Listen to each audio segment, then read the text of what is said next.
up to date with all the latest direct from the NBL? That is enormous! Well, download the free NBL app now. It's jam-packed with live scores, stats, exclusive content, and much more. Get it from the App Store and Google Play now.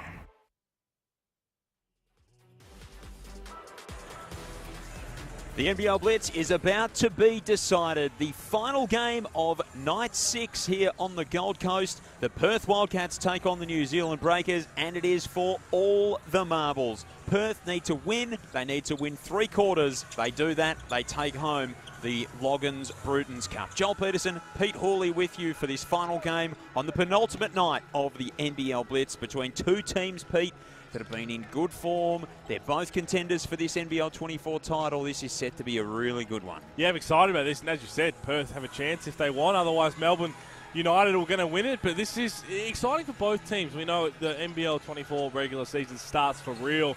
Really, it's next week. Next week, this 7 time days next away. week, we are there. Scotty Pippen's there as well. Yes. This time next week. But yeah, maybe slightly more exciting than you and I. Your last game, your last warm-up game, tune-in game, you want everything really as close to normal as possible, and it's hard because you also don't want to go too hard on the minutes. With the main guys, you want to make sure that they're going to be safe and ready to play in those games. But yeah, I'm excited for this because we've seen things from New Zealand that are really exciting, and Perth Wildcats, and as I've said, I think they're just marginally a step ahead of most of the other teams, and that's because they've played more important preseason games. Of course, they had that trip to the US, and they've been in action against WA select teams as well. So they've had a busy preseason. John Riley's got them up and running. The Breakers are 1-1 through this NBL Blitz. They had a big win over Adelaide. They narrowly went down to Tassie last time out. They've uncovered some exciting prospects. Finn Delaney stepping into the starting lineup tonight after playing limited minutes in the first 2 games. And Zylan Cheatham has turned himself into a real X-factor or Z-factor. Well, again, you look at the off-season recruiting for the Breakers. I know Monty Mayo came out and said that Mango Mathiang was going to be the starting centre. He very well may be against certain opposition. It depends who they're talking about, what dominant big is going to be underneath them. And maybe that's a Baines type or maybe a Marcus Lee in terms of height. But I honestly think that their starting lineup is going to have Finn Delaney and Zylan Cheatham in it going forward. I think that's their best lineup, and I think there's no way you can have Finn Delaney come off the bench in the regular season. And Zylan Cheatham, as we just watch him rock the cradle, he is such a dynamic player. I was so high on the New Zealand Breakers when they signed him. I thought he was going to be an outstanding recruit, and if he plays to his true potential, he's an all-NBL caliber player. Yeah, he's going to be fun to watch all throughout the season. That is absolutely for sure. Modi Bayor just walking out courtside. John Riley's ready to marshal his troops for this test as well. Perth Wildcats, they need to win. They need to win at least 3 quarters. The tiebreaker goes to percentage, so for and against in terms of points, 4 points against so far. They come into this game at 122.8%, Melbourne at 114.4%. So what that means is a win will be good enough for Perth really to keep that percentage above what Melbourne United's is. So Perth come in 6 points in arrears of United, so they win 3 quarters. Then the Blitz, the Bruton Loggins Cup will go home to Perth. If they win 3 quarters and tie the 4th, we don't need the tiebreaker. If they win all 4 quarters, then we don't need the tiebreaker again. So let's see how they come out. Again, yeah. If they get out slow, then they'll probably put the cue in the rack in terms of that. But like Tassie in the previous game, because as soon as Tassie lost the first corner, they were out of contention. So I'm sure that John really will just want them to start the way they started against the 36ers, and that was get up and in and just start ultra aggressive defensively. It's a new look defensive identity that we haven't seen for a while from Perth, and I'm sure they're going to continue that trend. John Riley's really been able to build this squad, and they've recruited really well. They get Ben Henschel in, who's really made an impression. Starting lineup for the Wildcats tonight: Ty Webster, Keanu Pinder, Jordan Usher, Bryce Cotton, and Michael Harris steps into, Hiram Harris steps into the starting lineup for the Wildcats in place of Jesse Wagstaff, who's out with injury. Yeah, he's not playing Jesse Wagstaff, and again, I'm not surprised. And talking about this last time with the Wildcats, I think a lot of this is designed to get Alex Sarr to be comfortable in that position of coming off the bench, understanding that that is going to be his role when they bring in this next import 4. So there's no point in having him play 3 Blitz games as a starter and then regular season throwing him off the bench. So I think that's a really smart coaching move from John Riley. So do you think they will bring in an import 4? Well, there's some whispers on the street, Joel, here in the Gold Coast. That out on the Pacific Motorway. Out on Cavill Ave, that they may very well have found their man, the Perth Wildcats. I've got no more for you, but I think that, which if all comes to fruition, then sooner rather than later, which you'd expect. And I think a lot of people thought maybe they will start Alex Sarr in the 4 and just see how they go for a few weeks, and then if they need to bring someone in, they will do it. But maybe Perth Wildcats have their import 4 man, and we can find out who that is in the next few days. So hopefully that is true. Okay, there you go. It'd be interesting because you could get it. You could certainly understand just wanting to roll with Sarr given what he's shown in the preseason. And I think that's where my head was at after, especially the G League night games, is, well, if you don't want to rush it, then don't need to, because you start Sarr, you brought in David Aquera, you've still got Keanu Pinder and all these different pieces, but just chatting to Danny Mills and John Riley throughout the week, and they're saying, no, we want our import 4, we want this last piece because this is our missing piece of the puzzle. Yep. Could they win the title now? Maybe, but they get this piece, they get it right. Like, they talk about how important it's taken this long because it's so important to get it right. Then all of a sudden they're not just in the conversation, they might be the conversation. Yep, they might be leading that conversation. The Perth Wildcats for the New Zealand Breakers side of things, Jackson Cartwright gets a start along with Tom Abercrombie, Justinian Jessup, Zylan Cheatham and Finn Delaney into the starting lineup for the Breakers. Played 14 minutes in Game 1, 24 minutes in Game 2. Hasn't had a massive scoring output, Finn Delaney, but we know what he can do, and he's just be rounding into things back in New Zealand colours. Yeah, just coming out back from the FIBA World Cup where he played a heap of minutes. I'm sure he was just trying to get his wind back into him, get his legs underneath him and feel good about himself. But that's kind of the lineup you expect, obviously, when Will McDowell-White comes back in. And we talk about things that you can argue, and it is going to be undisputed that the New Zealand Breakers will have the best hyphen backcourt in the league. Yes. Yeah, absolutely. They're going to have very few contenders for that title. McDowell-White and Jackson Cartwright. Even almost the best naming backcourt in the league as well. So we're really scraping the bottom of the barrel. Yeah, a lot of names. The niche categories. When the niche categories they've got covered. And they've got one of the best strips. We had a bit of jersey talk, me and Derek, in the previous game. But they've got one of the best strips. They have. They've done that all the time. And it's a good jersey matchup tonight too. The Breakers out there in their sky blue. And Perth out there in the striking Wildcats red with the sunset gradient up the sides is a beautiful touch. Of course, Perth open their season at home against Tassie in round 1. New Zealand open their season against Cairns in what will be Tom Abercrombie's 400th game. They get to pay tribute to one of the stars of the competition and certainly one of the biggest names in Breakers history.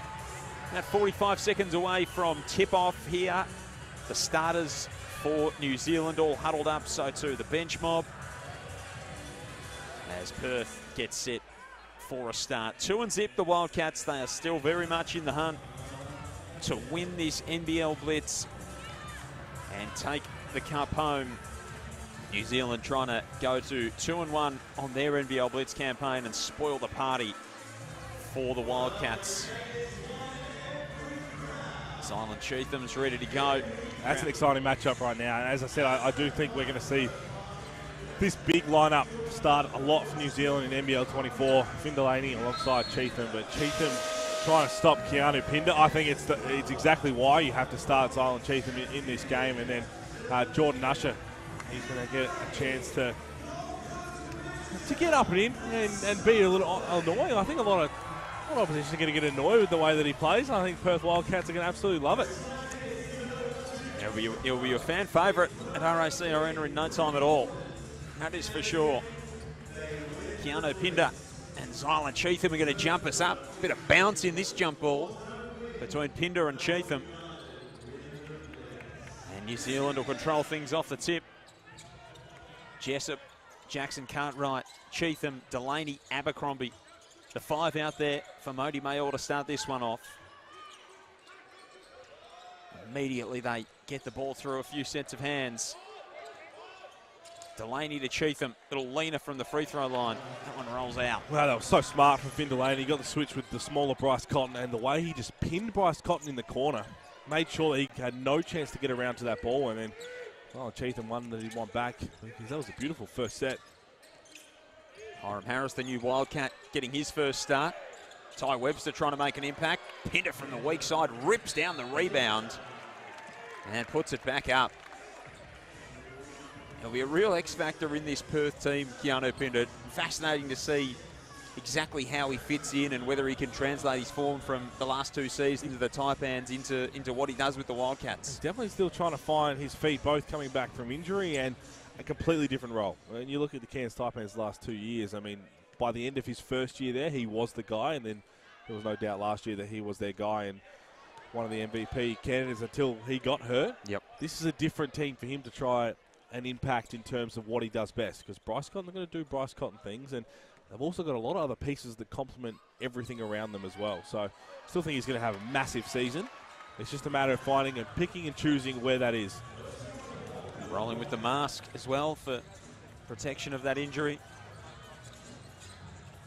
Keanu Pinder looking pretty mean out there. Jackson Cartwright gets inside, a little bit of contact on the play. He's had a promising start. As Jackson Cartwright, 17-6-12 in game 1, 16-5-5 in the second game. Hasn't shot it particularly well from deep, but he set the table. He's done exactly what Mody Mayor would have wanted for the most part, you'd imagine. It's an interesting lineup choice here. You talk about Jordan Nush. Jordan Nush is going to be that lockdown defender who gets sent to the other team's best perimeter scorer. And right now that is Jackson Cartwright, but just because of his size, you really can't put him on early, because then there's going to be a mismatch around on the rest of the floor. So Jordan Usher running around guarding Tom Abercrombie, and if you're trying to get him at his best defensively, you kind of waste that talent when you think about what Jackson Cartwright could do. Cotton steps back on Abercrombie. Couldn't connect. Yeah, the cross matches coming up the floor are interesting. Now, Ty Webster picking up Jackson Cartwright. Cheatham and Abercrombie dribble handoff. Here is Cheatham! That didn't take long. There are some very good athletes in the league this season, but I'm not sure we have one better than Zylan Cheatham. Just how ferocious he throws it down with. Just incredible explosiveness. How quickly he gets up and quickly he gets down. New Zealand Breakers ran the same set 3 times in a row and heard 3 completely different looks. And if you're Mody Mayo and Jackson Cartwright running the point, you just keep doing it until Perth try and stop it.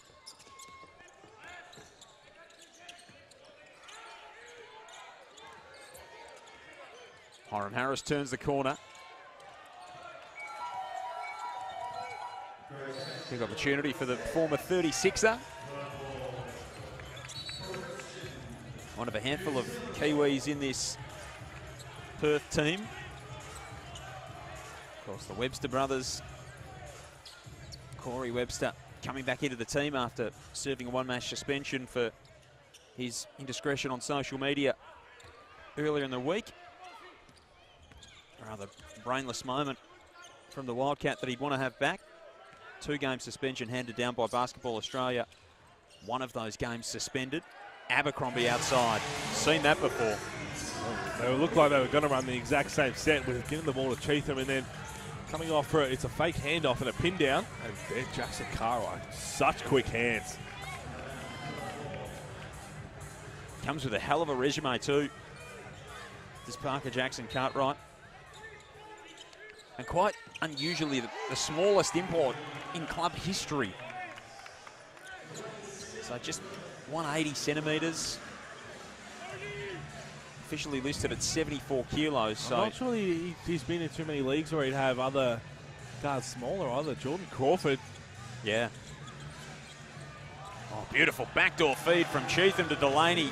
And the Breakers have come out humming. And it's the exact same set once again with just a different read or a different wrinkle after that initial entry. the Modi Mayor greatest hits offense in the first couple of minutes here. Now something different. Delaney with the steal in the open floor. Sent back by Harris, but taken out of the cylinder.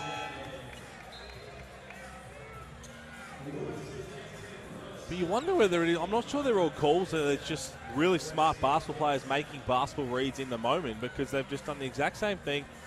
After the first couple of possessions, you see, okay, if I'm going to do it again, this is how my defender's guarding me. Instead of that, I'm going to up screen instead of you screen me, and we get a backdoor for Finn Delaney. And if you're getting what you want, why not keep going back to it? Corey Webster from outside can't hit. Oh. I don't know. You were ready to catch Keanu Pinder. I'm not sure I was, as he came rushing toward the bench. We caught Kyle Bowen yesterday, didn't we? Or just about. one of the other days. Just about. And he came ready, crashing through. The perils of working in such close proximity. Lucky to have such terrific seats courtside here at the Gold Coast Convention Centre. 11-1. 3 minutes in. Abercrombie looking for more. Not quite this time for the 399-game veteran. He and Bryce Cotton combined for an absolute mountain of points in their career. Still the top 5 leading scorers, active NBL players. Here is Cotton, blocked by Abercrombie. Jackson Cartwright back the other way. Look at the speed. Just watching the way that he was guarding defensively before getting that rebound and getting out on the break. How quickly his feet were moving, retreating, and his hands are so active. You just can't let the ball loose around, because he's going to get a hand on it, and then if he gets out on the open floor, he is gone. 3.5 minutes in, and John really wants to talk it over with his team. It hasn't gone the way that he would have hoped in the early stages. What do you think the message would be here from John Riley? I mean, we haven't seen the defensive pressure we saw in the first 2 games for Perth, and it was so evident against Adelaide, and we know that that was the scout on Adelaide, was to try and get up and in and be physical, turn them over. But that should be their scout on everyone. That should be their identity, the way they want to play, because it had such good success. They're letting New Zealand get through their set, and the set, it's the same thing every single time down the floor. They're just making different reads. They're not making it uncomfortable for anyone. 0 of 5 from the field to start here. The Wildcats, 3 turnovers. On the other end, New Zealand 4 of 6 from the field, and yet to commit an indiscretion in terms of the ball. The Breakers, the big challenge for them this year is, of course, maintaining that level of last year. They were such a surprise packet coming from the absolute doldrums of the competition to get all the way to the championship series and give the Kings all they could handle in the end. But maintaining that level of excellence that they lived up to last season is going to be the big challenge. In the first couple of games, and even in the first couple of moments here, they look like they've retooled well enough. But a different looking team. So no Pardon, no Brantley. We know how good they were defensively. It was the best import trio in the league last year. And obviously you saw how close they got to winning a title. And they lose all 3 of them. Normally, in the perfect world, is Jackson Cartwright barely grazes iron. In a perfect world, you bring all 3 back and you just change a couple of other pieces around and try and go at it again. But to lose all 3... and have to replace them, and I think they've replaced them with perfect pieces. I mean, Cheatham and Brantley, similar in their own way. Oh, Pinder! Rumbles down the Pacific Motorway. The big road train. Almost again taking it away. Jackson Cartwright with the neat handle. Beautiful pass to Cheatham underneath. Not quite. Keanu Pinder and Zylan Cheatham might have a dunk off here.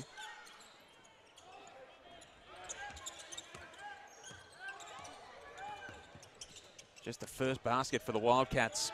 Keanu Pinder's got all 3 of their points. Usher puts his name on the list. Smart move. Turn your back to Jackson Cartwright. Get that ball away from those quick hands. Got balanced enough on the face up and knocked that down. Webster wanted the foul for some contact. Jessup misses the jumper. Usher trying to size things up. Here's Sarr into the game.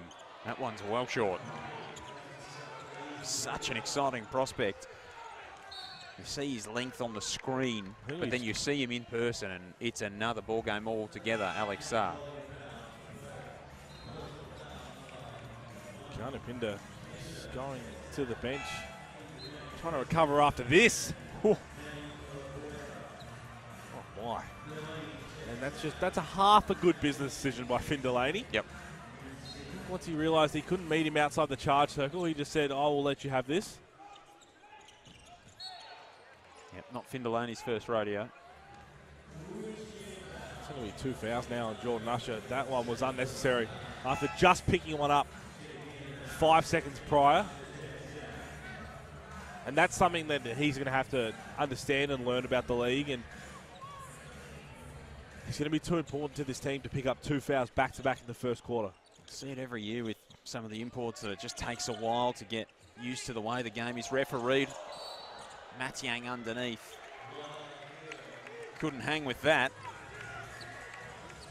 He's in there with Cheatham, Jackson Cartwright, Abercrombie and Jessup. Michael Harris out there for the Wildcats with Saar, Corey Webster, Bryce Cotton and David Aquera.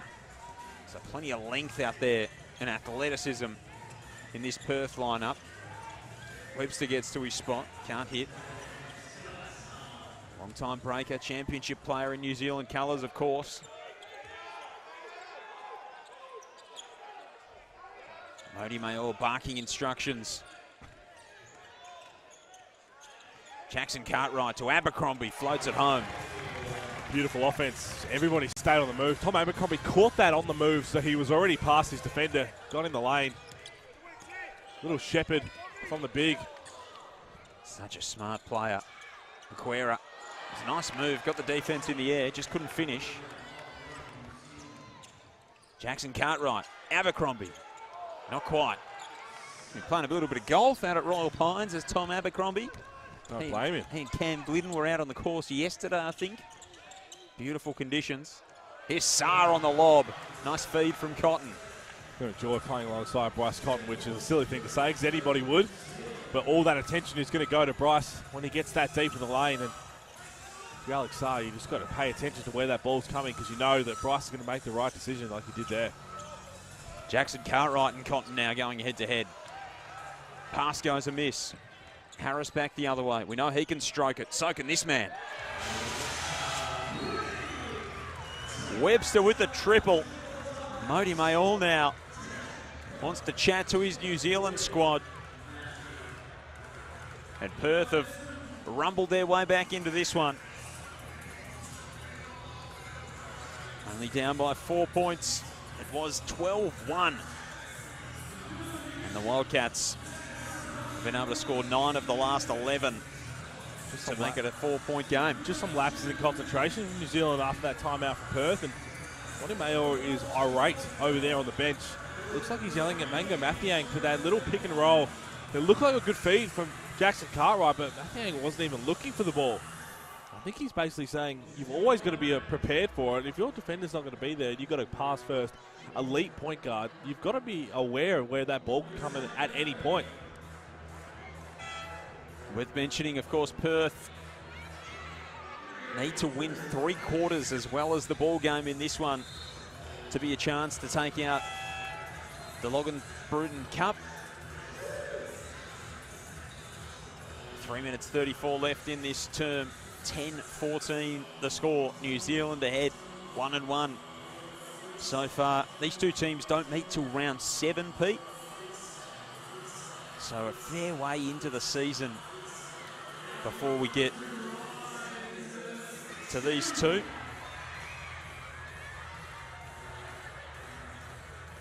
Gonna have Ray Borner join us shortly. Angus Glover's coming up a little bit later on in the coverage as well. So a bit of insight from a few different places. Of course, the Ray Borner Award goes to the MVP of the Blitz each year. And Angus Glover's Sydney Kings in action last night. Went down to Melbourne United, and some key pieces to come back into their team before they open their season at Illawarra on Saturday of round 1. Jessup, Cheatham, the touch pass to Liafa, who's into the contest. Back out to Cheatham. He strokes it from downtown. Just fantastic extra pass. Every right to shoot that Isaiah Liafa. Knew there was just enough time on the shot clock. Webster loses the handle.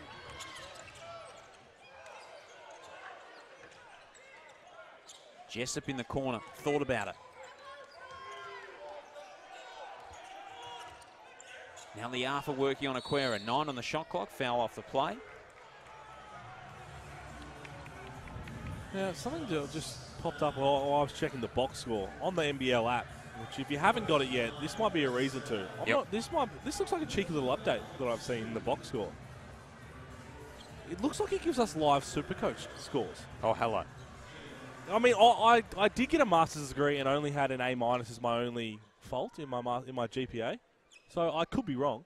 You sound a lot smarter than me. SC stands for Supercoach. It must. Yep, it must. Which is, it's a cheeky little addition. I like that. Well, you don't have to worry about doing all the maths. There's going to be plenty of eyes on this game from a Supercoach perspective too, Pete, because, of course, we've got Alex Sarr out there. Well, there is, but again, we've got Bryce Cotton. I want Zylan Chief 100% of my team, but they're going to go across to the States, so I can't touch him until about round 6. If there was a team for just highlight plays, he'd be the first pick. Even if they're away for 7 weeks, I think he'll still have enough to be useful.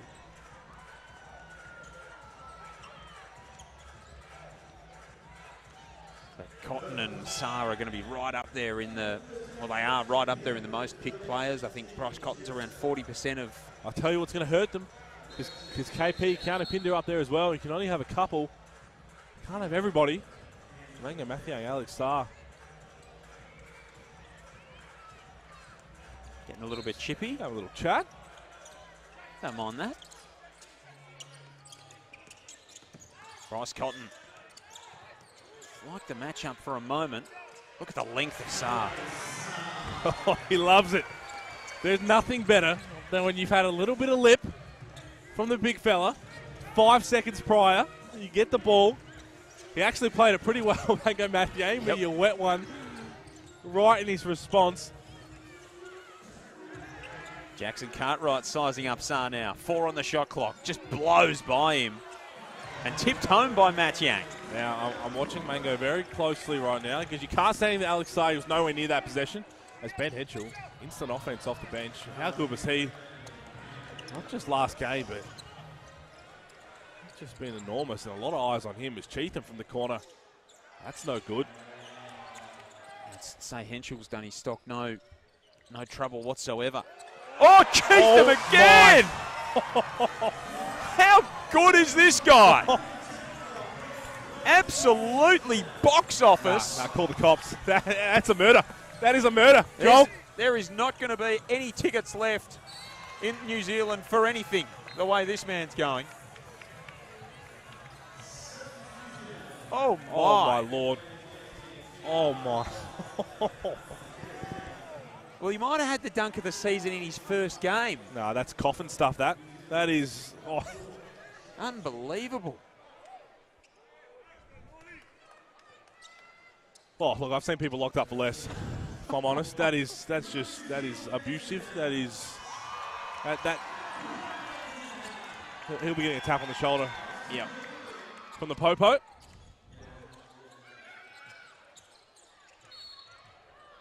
That was extraordinary. Mathiang travels.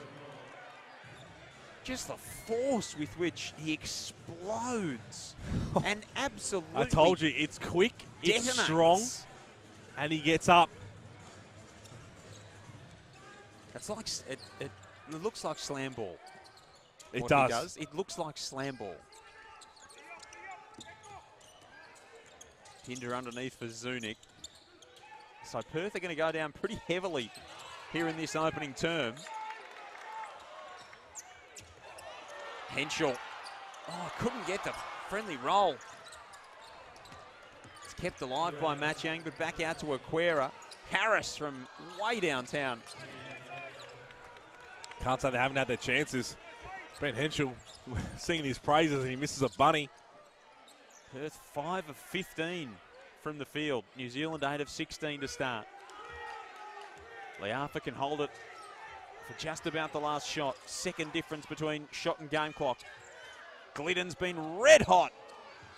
Can't hit there. McNaught has a try. That's well and truly off the mark. A couple of Zylan Cheatham exclamation points punctuate this opening term. 10-point lead to the Breakers. And it's all to do for the Wildcats now because they're going to have to win every quarter from here to stand a chance to take out the trophy. Not only win every quarter, but run out winners in the game as well. They trail by 10 at quarter time, 22-12. Oh, have a look at these. Couple of highlights. This is all we need to see from the opening quarter. And again, just imagine when Will McDowell-White steps on the floor, because you have to know where Zylan Cheatham is cutting from. Pinder had his own foray into... Oh, look at that. That is ferocious. Oh, you go a long... People have been locked up for less. You'll go a long way to see a better endgame dunk than that. That's just the quarter time dunk package. It's just quarter time. 3 more to go of these two just going hell for leather. That is going to be entertaining stuff. Anytime the Breakers are out there. They had the human flamethrower Barry Brown last year. Jackson Cartwright might be able to do a bit of that, but Zylan Cheatham is just going to be an absolute rack of dynamite anytime he gets near the cup. Joel Peterson and Pete Hooley with you. Great to have your company on KO Freebies, night 6 of the NBL Blitz. Earlier tonight, if you weren't with us, Tasmania were too good for Adelaide, 86-82, but a much improved performance from the 36ers, and they needed it. Mitch McCarron outstanding with a double-double. Ty Smith-Milner had a really strong performance for the 36ers, but Tassie just a little bit too deep. Tomorrow, Illawarra and Cairns, and Sydney and Brisbane round things out here in the NBL Blitz. Here on the Gold Coast, been tremendous to have it here across the past 6 days. Absolutely blessed with the weather today. I was just about to say, because when I left Melbourne to come up here last Friday, we actually had 2 25-degree days, which is unheard of with how bad it's been in Melbourne. And it's freezing back home today, apparently. Yep. And it was beautiful. Went out to SeaWorld. Yep. Took the little one out to SeaWorld. And what was the highlight?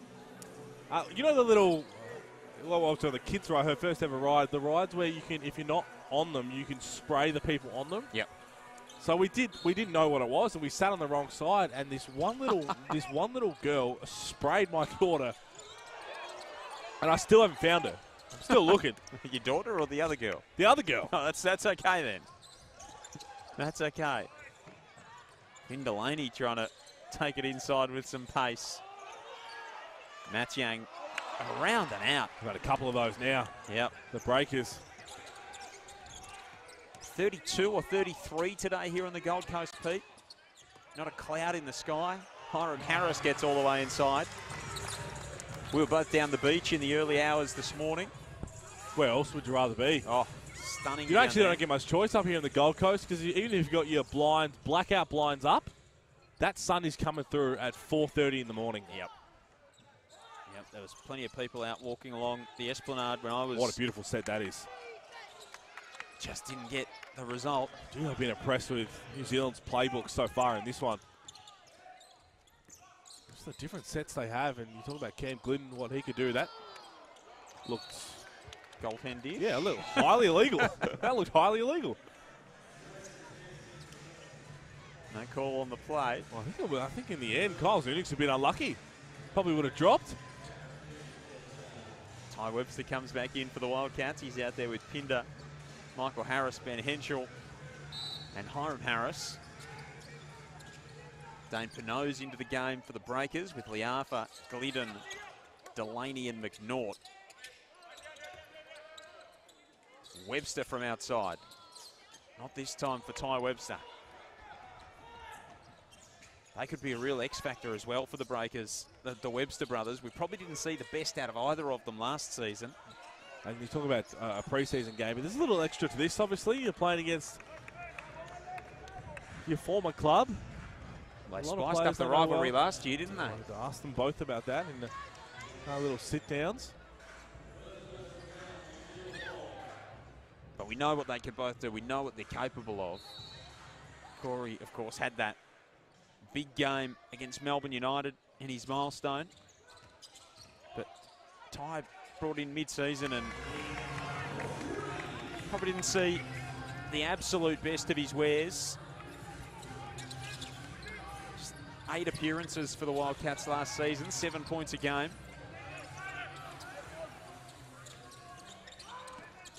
Corey Webster at 14 points a game in his 29 appearances, so certainly plenty of output there, but didn't have the absolute game-breaker performances that we've seen from him over the years. Finn Delaney chatting it up with the referees. Great to have him back in our competition. Yeah, no doubt. Went to Germany.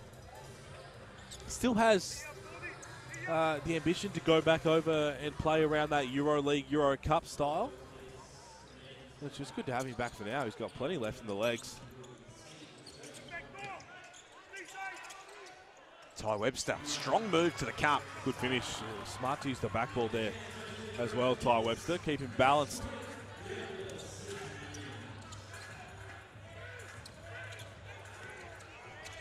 Isaiah Liafa brings such energy off the bench for the Breakers.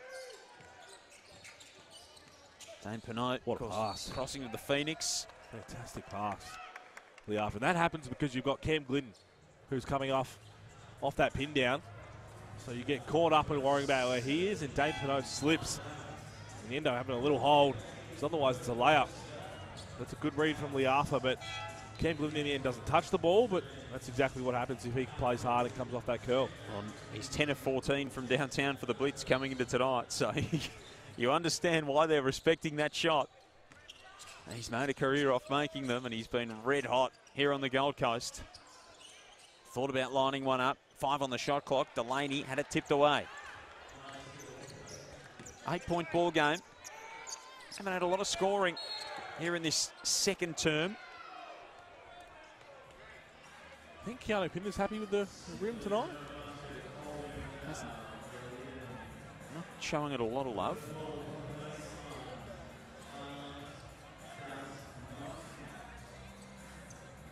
Joel Peterson and Pete Hawley with you.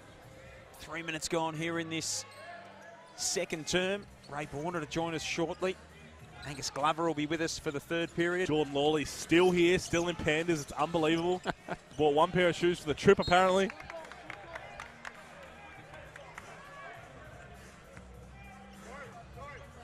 A little bit of crowd interaction between Corey Webster and our own Derek Rucker, who's sitting courtside.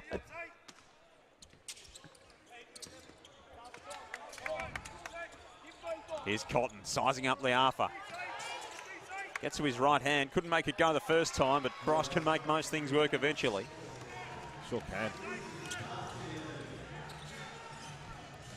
Such a talent, of course. MVP front runner, as always. Abercrombie can't get it to go. So 18-24 the score, 6:44 remaining here in this second period. Joel Peterson and Pete Hawley with you. Terrific to have the man that the NBL Blitz MVP is named after, Ray Borner, with us. Of course, a former league MVP himself.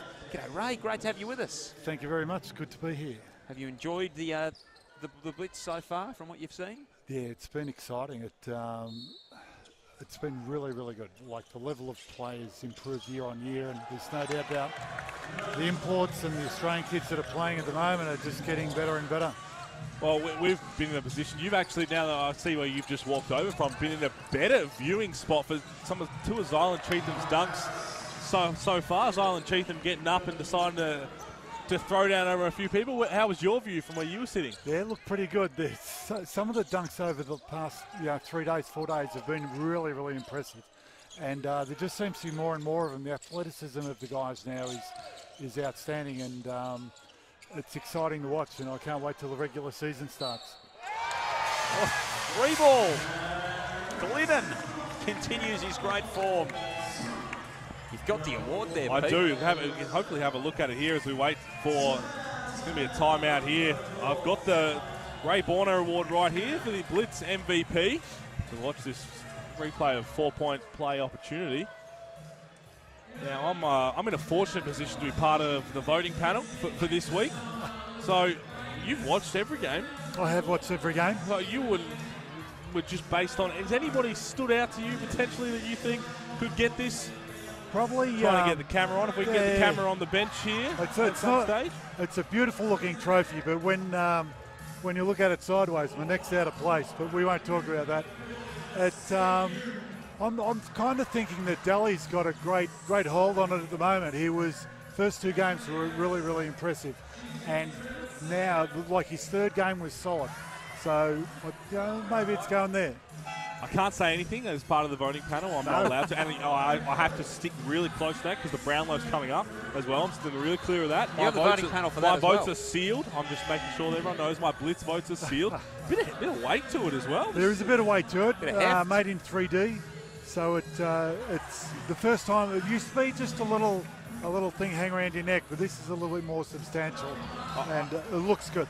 Yeah. Looks really good. I had one good Blitz game. I might have got a couple of votes, so I was looking forward to it. Yeah, I think I was voting then, and I was like, no, we won't. How have you enjoyed your time up at Gold Coast? You're staying with us. I've seen you a couple of times walking around, and obviously it's a beautiful place to be. It's a beautiful part of this country. And, there's no doubt about that, and I think that the Gold Coast do miss their team here, and maybe over the next couple of years something will change with that and getting a new team into the group. But it's a beautiful part of the world.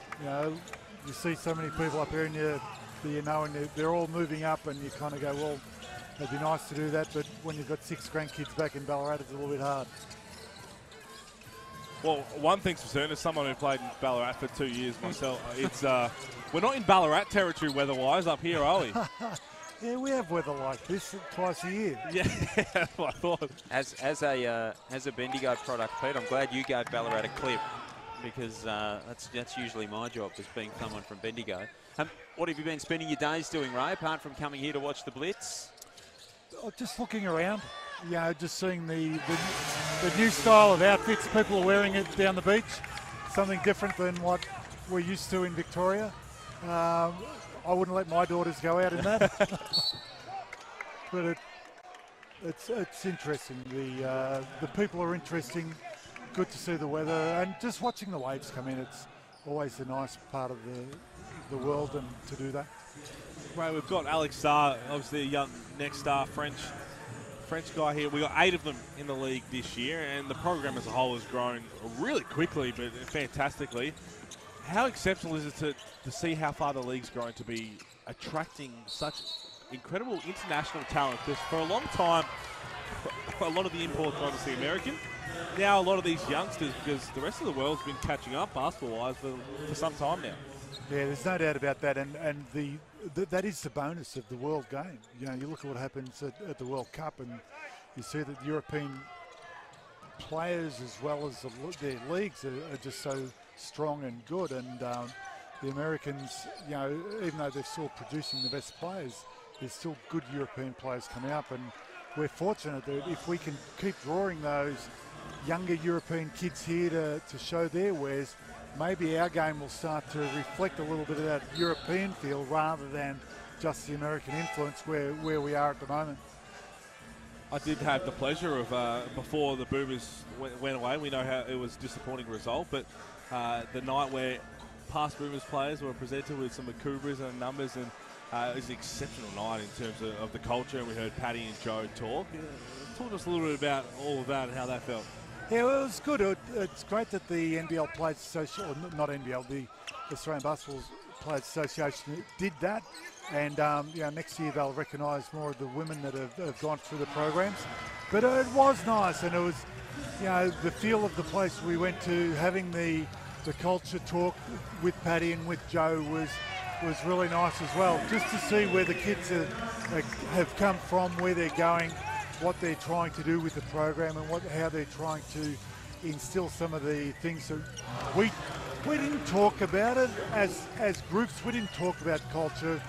We just did it, and when you grow up just wanting to play for Australia, because there's no financial reward, you just want to play for Australia. And so now, everybody's getting heaps of money to play this sport at the highest level. And so you've got to have something tangible to bring back and reasons why you want to play for Australia, and having that cultural stuff, getting people grounded, because a lot of people haven't played in Australia previously, so they need to understand what we're all about.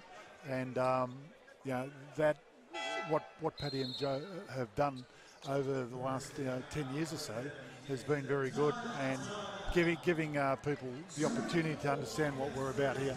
Timeout. It's been back and forth the last couple of moments. 13-point ball game. 3:59 left in this second term. Joel Peterson, Pete Hooley with you. Ray Borner is with us, former league MVP. He's got the Ray Borner Award named after him here at this NBL Blitz. Pete?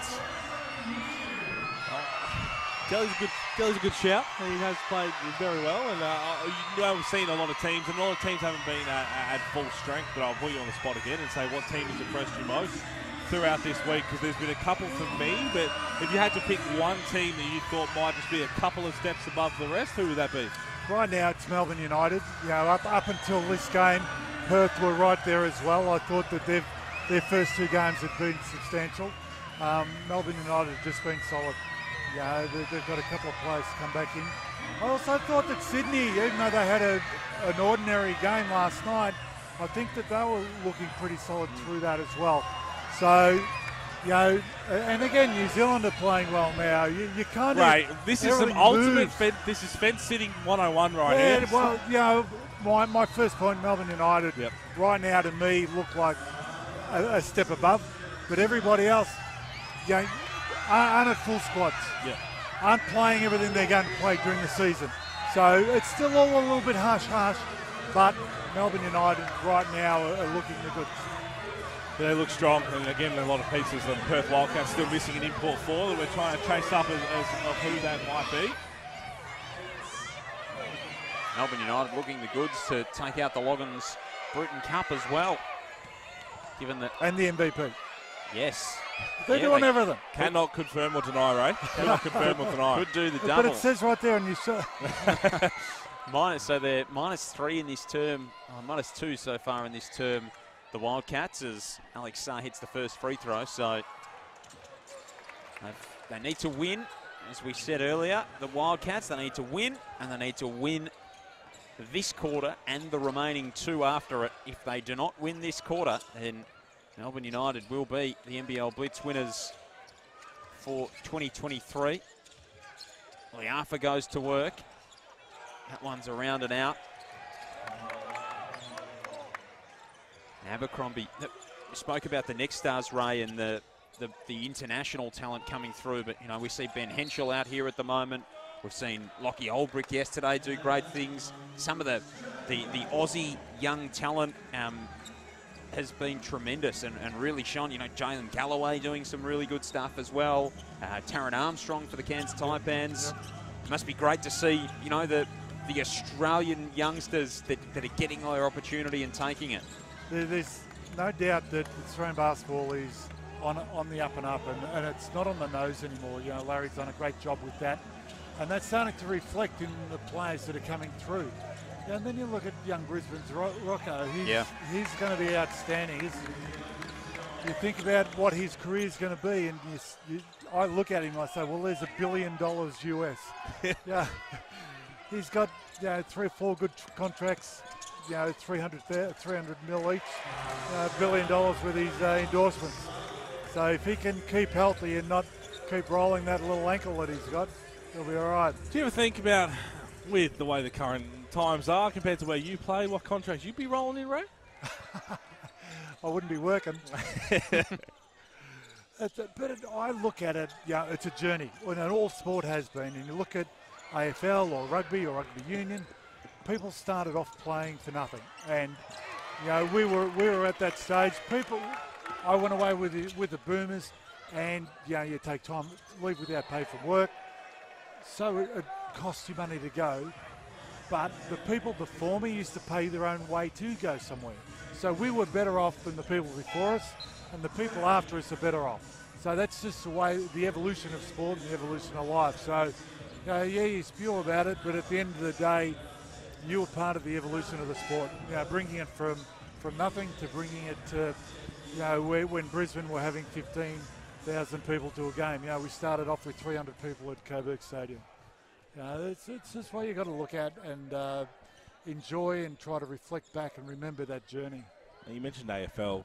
In that is, who are you supporting? Are they still in? Not Collingwood. Okay, I'm safe here. Yeah, he's safe there. No, I supported Geelong and the Bulldogs, and but poor old Geelong. I thought right at the start of this season, I thought they're resting their players. They had a late pre-season, and they just had didn't a bit do too much anything. fun after the win last year. That's what happens. Well, I just didn't do anything, did they? They're pretty rank and file, I think. 2 minutes remaining in this first half. Great to have NBL legend Ray Warner with us on KO Freebies as part of our coverage. Keanu Pinder and Parker Jackson Cartwright have a nice little moment. Pinder throws the ball to him and says, got ya. I got ya. The thing that I like about this is that back in the day, Kel would have been posting guys up.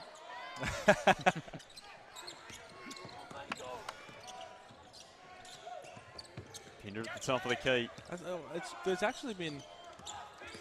You probably might be the only one, Ray, who's been sitting courtside. Bryce Cotton doing Bryce Cotton things. So I haven't seen trash talking back and forth with the players.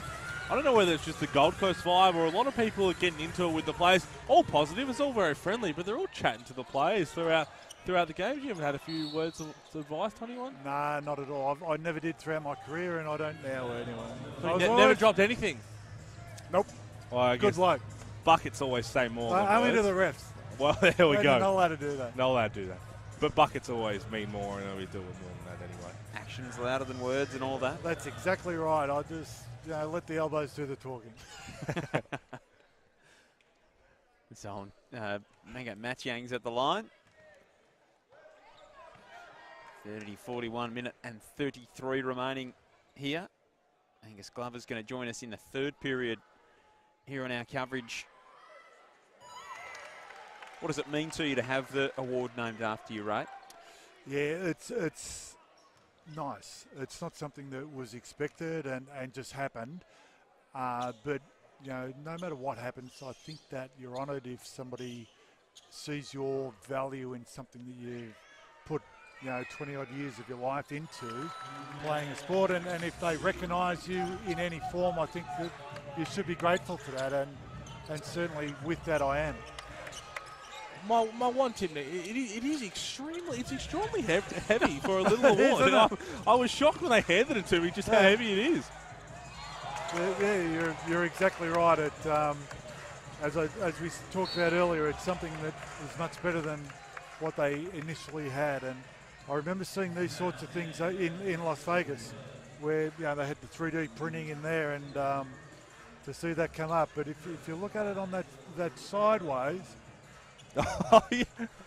We'll have to get the people, whoever does win this, who I don't know. Well, because I played so long ago, they said the resolution of the photos isn't as good as what it is now, and so therefore they had to put layers on layers to develop the photos a little bit better, and it's good, but it's not a modern day one. There you go. It's nice to have the history of the game honoured, though. Obviously, Leroy Loggins, Cal Bruton, who's sitting a couple of seats down from us here. And is one of those who has been chirping a lot throughout the week. Yes. Oh, he's a chirper, always has been. But, to honour the history of the game and recognise the history of the game, we see it's happening so much more at the NBA level with a lot of awards being named after past greats. It's a really important part of the fabric of our sport to recognise, as you sort of said, talking about the Boomers, those who've come before, those who have paved the way, and to keep recognising those as competitions evolve is really important.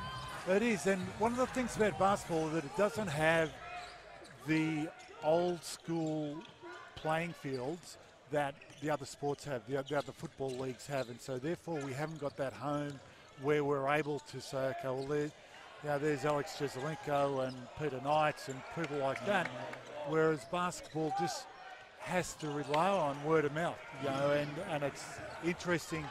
You'll go somewhere and you'll be talking to people, and people that haven't been around sport for a long time don't understand where and from. They only see now and now. And so with that, you know, the education side of it, it's nice to give that recognition to past players. Absolutely. So 34-45, it's an 11-point spread. They trail in this term by 3 now per Perth Wildcats. They need to win this quarter to be a chance of winning the NBL Blitz. Cotton pulls up from almost mid-court. It's a 13-point lead to the Breakers at half-time. And among other things, that means that Melbourne United will win the Loggins Bruton Cup. Told you. So sure did. They've got I'm some 50% right now. I've got another one to go. They've got some silverware. Perth have lost 2 quarters, so the maximum Perth can take from this game is 5 points if they win the last 2 and win the game. And thus, it means that the Melbourne United will be the NBL Blitz champions for 2023, and they might, as we alluded to, have the Ray Border Award NBL Blitz MVP to go with it as well. Ray, thanks very much for your company. It's been great chatting to you. Great to see you honoured in this way. And we won't give away who might be in it, but Can't tell you. It's been some great. His lips are sealed, Ray. I can't even tell you, great man. Well, you're still talking, so your lips aren't sealed. It's been great to catch up, Ray, and we hope to see you at an NBL game again very soon. Certainly will on Thursday night. Oh, hello. I'll be the guy with all the security. Oh, no, sorry, that's Scotty Pippen, isn't it? My fault. We can arrange something. I'm Talk sure to you my won't. people, Ray. It's sold out. It's sold out, and they're there to see you, Ray. They are there to see you. Are they going to move it, though? They're going to move it to the tennis centre. I don't know. Are you saying something that I don't know? Is this a... Anyway, I got to go. Oh, Ray can't. Is this a Borna bomb? He's What? dropped the Borna bomb, and see you later. Well, that's the first I've heard of it, but Ray, I'm going to chase that up. There we go. Ray Borna, just Ray, nice. just dropping bombs. A on his nice way little out. story on the way out. Half-time here at the NBL Blitz, night 6. It is the New Zealand Breakers 47 leading the Perth Wildcats 34. More to come very shortly here on KO Freebies. Our game is made for moments. We stop at nothing, on or off the court, here and abroad. Every fan, every game, every experience. From game-winning buzzer beaters to posterising dunks. The immeasurable passion and fierce rivalries. Every legacy, every team, and the strive for greatness. No matter the moment, it all matters to us. Hungry Jacks NBL. Every moment matters. Supercoach NBL is here! You've never seen fantasy basketball like this. Stop dribbling, start playing. Play the official fantasy NBL game at supercoach.com.au. Don't miss a moment of NBL action. On the court, away from the court, exclusive access, player interviews, free agency moves, next stars, and much more. The NBL's YouTube channel is your one-stop shop for all things NBL 24. And don't forget to hit that subscribe button to find out all the latest news as it happens. Search NBL on YouTube to get watching.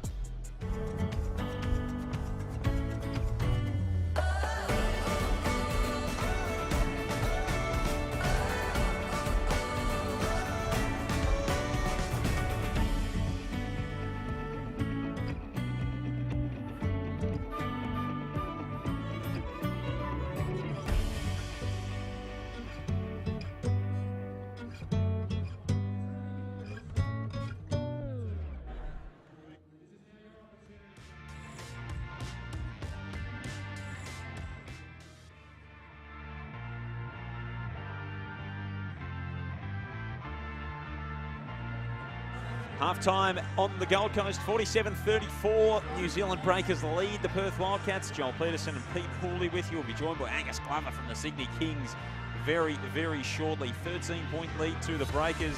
The first half, Pete, filled with highlights. A couple of absolutely, in the words of the great Andrew Gaze, a couple of hellacious dunks. Yeah, they were beautiful. I can't wait to see them again, and all season long. And bit slow, a bit disappointing from Perth in terms of what we've seen from the first 2 games. I'm sure John really will be saying the exact same thing. But after that, New Zealand, they've been really impressive. Cheatham's been great, Abercrombie's been great.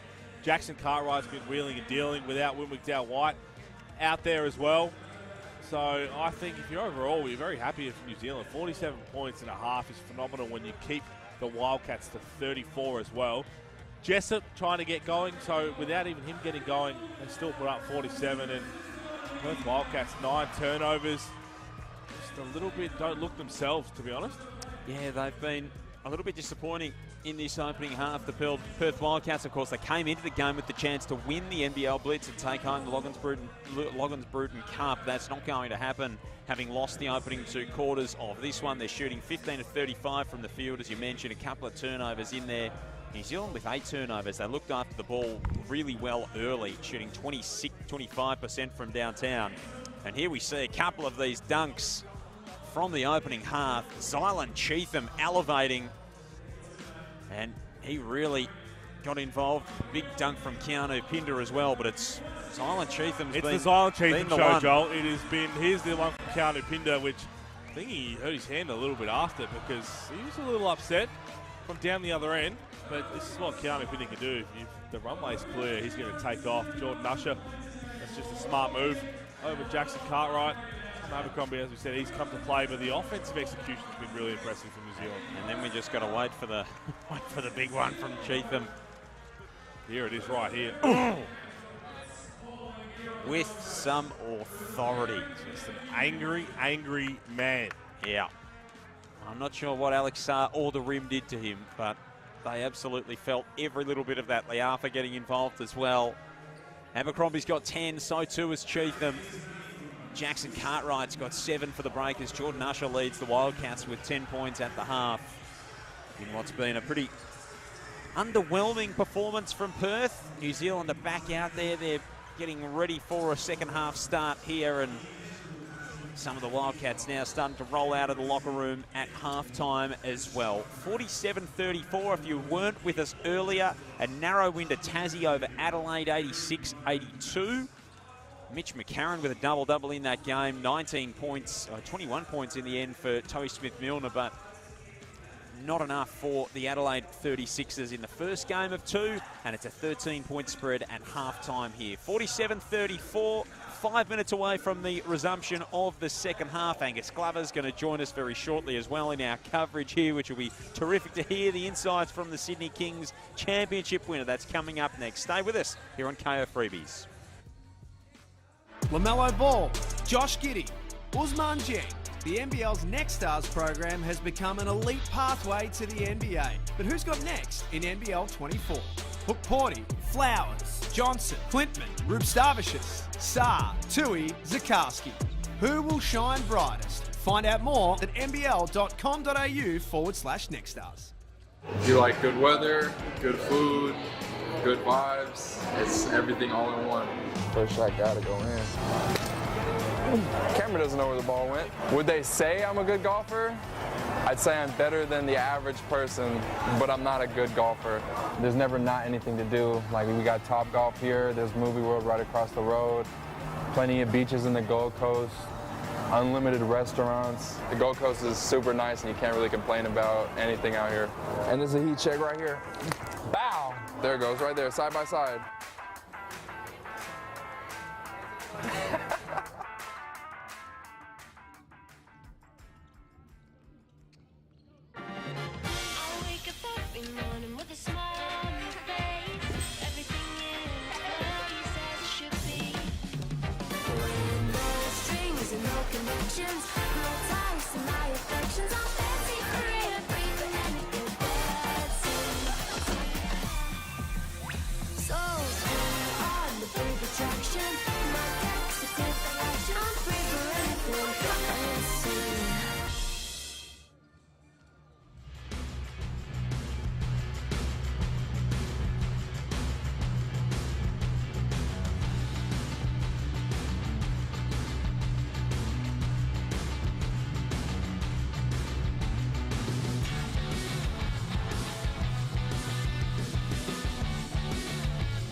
Halftime here at the NBL Blitz, night 6. It is a 13-point lead to the New Zealand Breakers over the Perth Wildcats. here on night 6 of the Blitz competition. Joel Peterson, Pete Hawley, great to have Sydney King, Angus Glover with us in the coverage. Welcome in, Angus. Thanks for having me. Good to see you. Last night, first of all, a loss to Melbourne United. How did you sum up that performance in review today and going back and looking at things? Yeah, just, I mean, Melbourne's obviously a very well-organised team, even in pre-season. So, yeah, I mean, we knew how good they were going to be, and they can obviously put points on the board, which they showed last night. And, yeah, we was first half we were pretty physical, played how we wanted to play. And second half, it just they got away from us a little bit.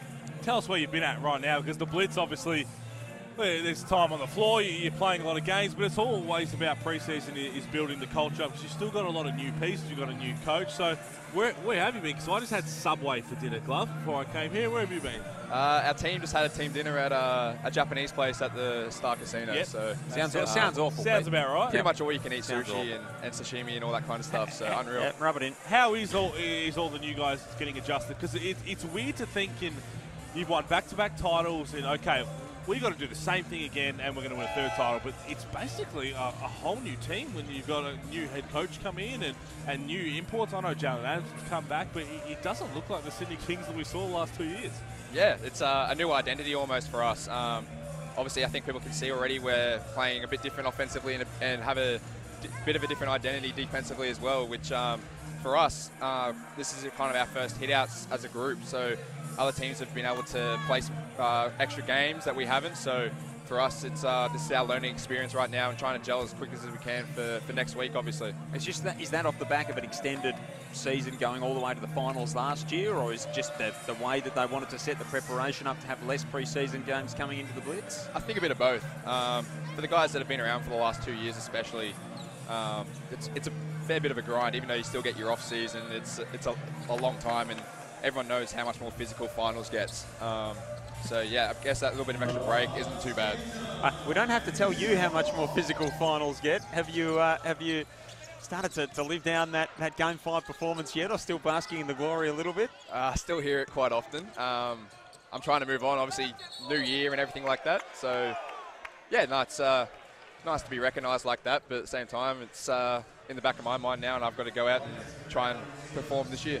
Interesting note here, just as we watch Finn Delaney get called for an offensive fend-off foul. Now, this is one of the 4 points of emphasis this year from the NBL referees. Chris Reed has called that. It looked like a great call. This is for you, Glove, for athletes playing above the rim, especially.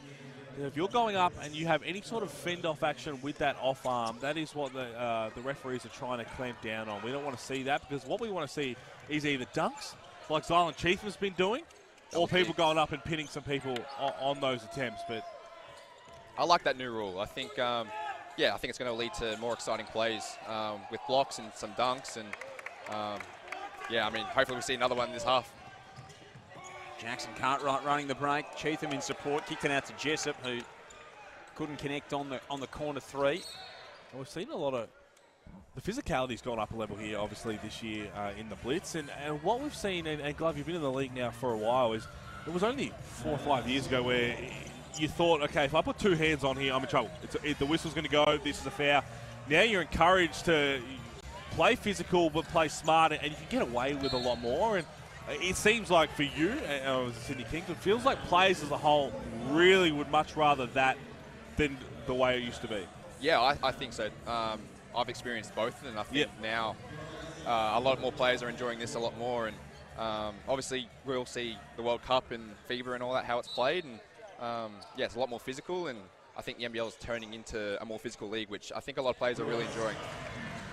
What have you taken away from your 3 games with the Kings, sort of as you round into round 1, that first game at Illawarra? What are the main takeaways in reviewing the Kings Blitz campaign? For us, it's about being consistent defensively. I think it's pretty well known that we'll tend to be up and in on the ball and try and create steals and things like that. And when we're not physical, we tend to let ourselves down defensively, and allows the offense to be comfortable, and we want to try and make them as uncomfortable as possible. And it's just consistency for us. And then we're continually getting better with our half-court offense. Everyone knows that the Kings love to run, even this year, like previous years. So it's, just fine-tuning some things, getting ready, and off we go for round one. There's going to be a whole lot of switching as well from the Sydney Kings outfit, and the way Mahmoud and talking to Fleur McIntyre as well, the way that the Kings want to play.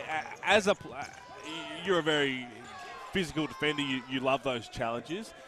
If you come out as a team that loves to switch but you're really good at it, do you like that style of defense, or is it something you say, look, it's not my favourite, I prefer to be locked into one person and just have that as a challenge, but obviously you can do it if you have to? It's definitely more challenging, no doubt about it. You've got to know every single player on the other team with their tendencies and if they're shooters or not, whatever that is. And but it's a challenge that I've really enjoyed. I think being a physical defensive team, switching, I really enjoy being physical when we switch onto the bigs. I feel comfortable down there. I think it's been great. And I think guys are really, really enjoying learning the process with it. You've had to have some tough matchups. I know you chased around Bryce Cotton off a few screens here. And again, we've seen he had 40 points against G League Night. He had a 30-point game here. And I know this is their last game, so they're not going to do too much in terms of making sure that he's okay to go for next Friday night. What is the hardest thing about, I call it Bryce Island because I got caught on it a couple of times, but what is the hardest thing about trying to slow down Bryce Cotton? You know what he's going to do, but he still doesn't. Very hard to guard. Yeah, Cotton Island's not fun to be on at all. Easily the best ISO player in the league, I think. Hardest to guard. I mean, there's a reason why he's how good he is, really. New coach coming into the Sydney Kings this season, Mahmoud Abdel Fattah. What's the change been like going from Chase Buford to a different coach? Pete talked about the approach that he brings and the energy that he brings being quite different. How have you adjusted to that, both individually and then as a team? I think it's been great.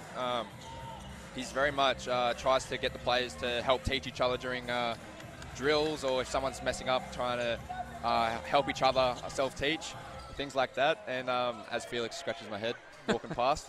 I think just a lot more calm as well. Very much tries to talk to every single player all the time, and he's been great like that this whole preseason and up here at the Blitz. It's continuing. He wants to build relationships with everyone, and I think that's the most important thing. He is an exceptional personality, but a vibe about him that if you're having a bad day, you have a conversation with him, and you'll leave that conversation with a much brighter outlook on everything you're about to go into. And it's hard because I'm trying to explain what it is, but until you've actually had a conversation and met him, you won't. But obviously you know what I'm talking about with just the kind of personality and how vibrant he is all the time. Yeah, like full of energy all the time, doesn't drink coffee, and you think he would be drinking coffee, but that's just who he is, and has time for everyone, always thankful to anyone. He's always got time for every single person, whether he knows the person or not, so has a lot of time on his hands. Great to have Angus Glover with us here on KO Freebies. 11-point lead to the New Zealand Breakers. This one's starting to get a little spicy as well. Monty Mayo, during those last free throws, called all four players who weren't shooting free throws over and was absolutely scolding them. Meanwhile, Jordan Usher was having a few words that's going to count to the refs, and I'll tell you what, that should count. If that's going to be if that's a shooting foul, that absolutely should count. So I think he's trying to say the foul was before the catch. So it's going to be on the baseline. You're right, Glove. If that was a shooting foul, that's definitely... And it looked like it was close. Jordan Usher now, by the way. Jordan Usher loves a chat. Now, there's already a little bit there between the Sydney Kings and the Perth Wildcats, and it's been brewing for a couple of years. Jordan Usher enters Kudos Bank Arena, and he told me it doesn't matter. If he's 0 of 10, if they're down 20, he is still going to talk some trash. If you're on the floor, if Sean Bruce is on the floor, it's going down. I mean, that's just what it is. He just said that's the kind of personality it is. But how much do you love that? Because Brucey's going to have your back, and the rest of the Kings are going to have your back. But it seems to fire up guys like you. I was the other hand. If someone said anything to me, I'm in my shell. Yeah, 100%. I think, Brucey and I tend to be the aggressive a lot. Had his back last night, obviously, against Melbourne United when a bit of scuffle went down. A bit of mayo, that was. That was a bit of mayo. But, I've always got Brucey's back like I've got everyone else's back in my team. And, I mean, to be fair, I respect it. If you're down 20 and still want to talk, if you want to talk up 20, down 20, I actually respect it, because at the end of the day, you're keeping that same energy whether you're down or up. And, I think it's going to be awesome when we get to play against each other. What's Sean Bruce like as a leader, Angus? We know that the energy that he brings, and he brings that real tenacity and sort of spirit to the court. What's he like as the captain of your group? Very, very, very calm. He might not look that on the court. He's very feisty, obviously, but whenever he speaks in a huddle, timeout, very, very calm. Simple messages, always bringing us together. Definitely our leader in the group, that's for sure. Yeah, he's had to do it the hard way. He'd have the perspective of obviously being successful and part of successful teams, but also those who haven't had careers their own way as well. So he's a terrific role model in that perspective. Well, what is he like as a golfer? Because he keeps telling me that he loves the links, and as much as he loves it, as much as he's playing, I would think he's playing off like an 8 or 9. Is he handy at all? He's not bad. We play a couple rounds here and there, and yeah, no, he's not bad at all. Not bad could be a 25, 28. No. Like, me and him are pretty even, to be honest, I think. I can't remember what his handicap is. I don't have mine officially. I used to have one. But yeah, need to try and get back out there. I think he played 9 holes today. Need to ask him how he went. He does love it. I'm a bit flat that you guys are staying at Royal Pines. We didn't get to stay out there. It's a good spot. Very good spot. I've heard good things. Nice turnaround from Keanu Pinder. Jonah Bolden was great last night, hit a couple of threes. We had Luke Longley on as part of our coverage last night here on KO Freebies, and he was speaking about the fact that Jonah just really enjoying his basketball at the moment and sort of recapturing that love and that energy for the game.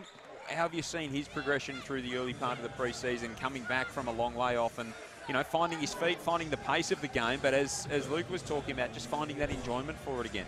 Yeah, like I was speaking to him at dinner just before. His enjoyment's at a sky-high level right now for basketball, and I think he's been great all preseason. I think he's taken a big leap from game 1 to game 2 for us this week, and I think he's just going to continue to get better the more confident he gets being back out there. Are you a hoops nuffy? Like, if you're not training, if you're not playing, if there's hoops on TV, you're watching? It seems like, I know you're obsessed with the game, you love working out, but it seems like you're one of those guys that you just cannot get enough of basketball. Yeah, like NBL season rocks up. I watch every single game. NBA, love watching. Even when there's no games on, I like playing NBA 2K because it's basketball, right? So I try to study the game as much as I can, learn, and just love watching the game. You mentioned you watch every NBL game, and obviously the assistant coaches get partnered with certain scouts, certain teams. Do you do any of your own notes or anything on certain matchups that you're going to have, or is it all something you learn as you continue to watch throughout the season? It's just a learning process, really. Cheatham goes another one. They tend to, obviously, every scout, there's always basically a written scout handed to you, film, everything like that, and it gets adapted every single time you play. So not too much on my own with notes, just more mental notes. And at the end of the day, you play against these guys, most guys 3 times, 4 times a year, consistently every year. You tend to pick up what their tendencies are and everything like that. So yeah, it's just a continual learning process. Where is your favourite place to play other than Kudos Bank Arena, and for what reason? Surprisingly, I like Perth. Because it's loud. And no one said that a few years ago. Everyone used to hate the jungle. They get into you, and I love it. I think that, there was a video last year of Zave and I walking through I think they call it the voodoo dance over there. Yep. When we went down and. Oh, I do remember that too. Zave and I absolutely copped it. Yeah, you did too. But yeah, like I embrace if that happens and the crowd gets into you. It's actually something that motivates me even more, and yeah, I love it. Apart from basketball, what takes your eye? Like, are you studying any? What else is going on Wedding in the life planning. of Angus Glover? Wedding planning. Yeah, been there. Just recently got engaged to my fiancée Kira. Congratulations. Thank you. Plays for the Flames in the WNBL. Just obviously once we told everyone and everything like that, just trying to work out some engagement party ideas. Obviously both playing pro basketball, it's a bit hard to have it kind of straight away. So looking after the season at some point, and then wedding planning, whatever that will be, whether that's 2 or 3 years away, whatever it is. Wait till you start that guest list journey. Yeah. You've both been on a few teams and you both know a few people in the basketball community. It could be quite long. You just got to just concede that Okay, there's going to be a whole basketball section to our wedding, and there's going to be a whole other section. Look, I think if you both make a grand final Game 5 series again, you just do it there. Just do it after. Just do it straight after. Why not? I think that might be not a bad idea, actually. Yeah, to be just honest. get it done. I mean, Hoops Capital wedding. Roll it out. I'm sure Paul Smith will love that. 100%. Just get it on the same day, have the game, and then just go straight from there. Kev Lish used to joke with me when we have double headers. I should propose in between the double header. How'd you do it? Took it down. We did a picnic down by the water near where we live. Do you have any idea? No idea. How were you? Because I had my plan was I had to get over to Brooklyn of all places, and I had this plan for months, and I was never nervous until the moment I got down on one knee, and then I absolutely panicked. Oh, I was panicking probably. So it happened pretty fast. Kira travelled up from Melbourne from the off season, and already had the ring, and I knew she was going to move stuff around where she wanted to move it in the bedroom and everything like that. That's one of the worst things ever. I was hiding, hopefully in the one drawer she wouldn't touch, which was my skins drawer. And lucky enough, she didn't touch that drawer, but she touched every other drawer. And yeah, the next day just did the picnic thing and off I went. But yeah, very, very nervous. And yeah, super happy that it's done now and super happy that she said yes. I was always going to say yes, mate, for a catch like you. Now the fun part begins of organising everything after that. Angus Glover's with us here on KO Freebies. John Peterson, Pete Hawley with you. 17-point lead to the New Zealand Breakers, so you just continue to get it done out there on the floor. Yeah, their defence in this third quarter and the second quarter, they've stepped it up a notch. And Perth's defence nowhere near where it was the other night, that's for sure. As Alex Saar goes to the free throw line, Glove, talk to us a bit about next stars as a whole. Before we touch on your own, because you have a fantastic next star yourself with the Kings with Alex Tui, but you've been around now to see basically the next stars begin from where it began to where it's at today. We've got 8, and not just 8, but we're talking Ben Henshaw. We're talking so many other players. Jalen Galloway, another teammate of yours who are going to have NBA eyes on. But how unbelievable is this crop of talent, the young talent we have, including the next stars? I think it's awesome. Obviously, yeah, like you said, I got to see it from the start. I got to play with Mello and see that circus of basically being his bodyguards on the road and everything like that. So that was a cool experience. And seeing it grow year on year is just awesome to see. And seeing all the NBA scouts come and watch everyone here. And like you said, also like it extends past the next stars like Ben Henshaw, Jalen Galloway. There's plenty of guys around the league that you can go around and there's eyes on them. Like our league continues to grow each year, and I think it's great. Hopefully it continues to get better and better each year. What did you think about the LaMelo Bowl once it's announced? Anything that you prepared yourself for, had prepared you for what was to ensue when he arrived? Nothing prepared. Yeah, like I was pretty close to Melo, to be honest, that year. It was just, yeah, I've never experienced something like that in my life. I remember the first preseason game we played in Ballarat, and Melbourne United and Illawarra Hawks, and both teams are lined up ready to sign autographs, and not one other person signed a signature that night other than LaMelo. So, and then we were basically his bodyguards trying to get him to the car that night from the car park, and it was just pure chaos. And even though he was here for a couple of weeks prior to that, you just see it. Oh, hello. Oh, Saar and Cheatham going at it here at the top of the three-point line. Heavy collision underneath the basket. Michael Harris hitting the hardwood, and Saar and Cheatham getting into it. I like it. Well, this started from Alex Saar and Mango Mathiang earlier in the game. They were going back and forth, and then Zylan Cheatham just going over to Monty Mayo, signalling there was a bit of push in the chest. And Monty was just saying, oh, look, we don't need it. Was just trying to settle him back down. There was a few smiles, and I'm hoping we can get another angle or a replay of it. Not sure I'd be messing with either of them, no, to be quite honest. No. Well, Zylan Cheatham, we've seen a couple of things, but Alex Saar, no matter what, he's going to have the reach. I'll be no shot. Just back to that comment I made about next stars and young guys in the league too. It also extends to development players. A lot of DPs over the last couple of years have really got an opportunity to shine. I remember when Luke Travers was a DP. Yeah. And making big plays in grand final series, and you look at Michael Harris and guys around the league have done it consistently for the last couple of years, and it's awesome to see.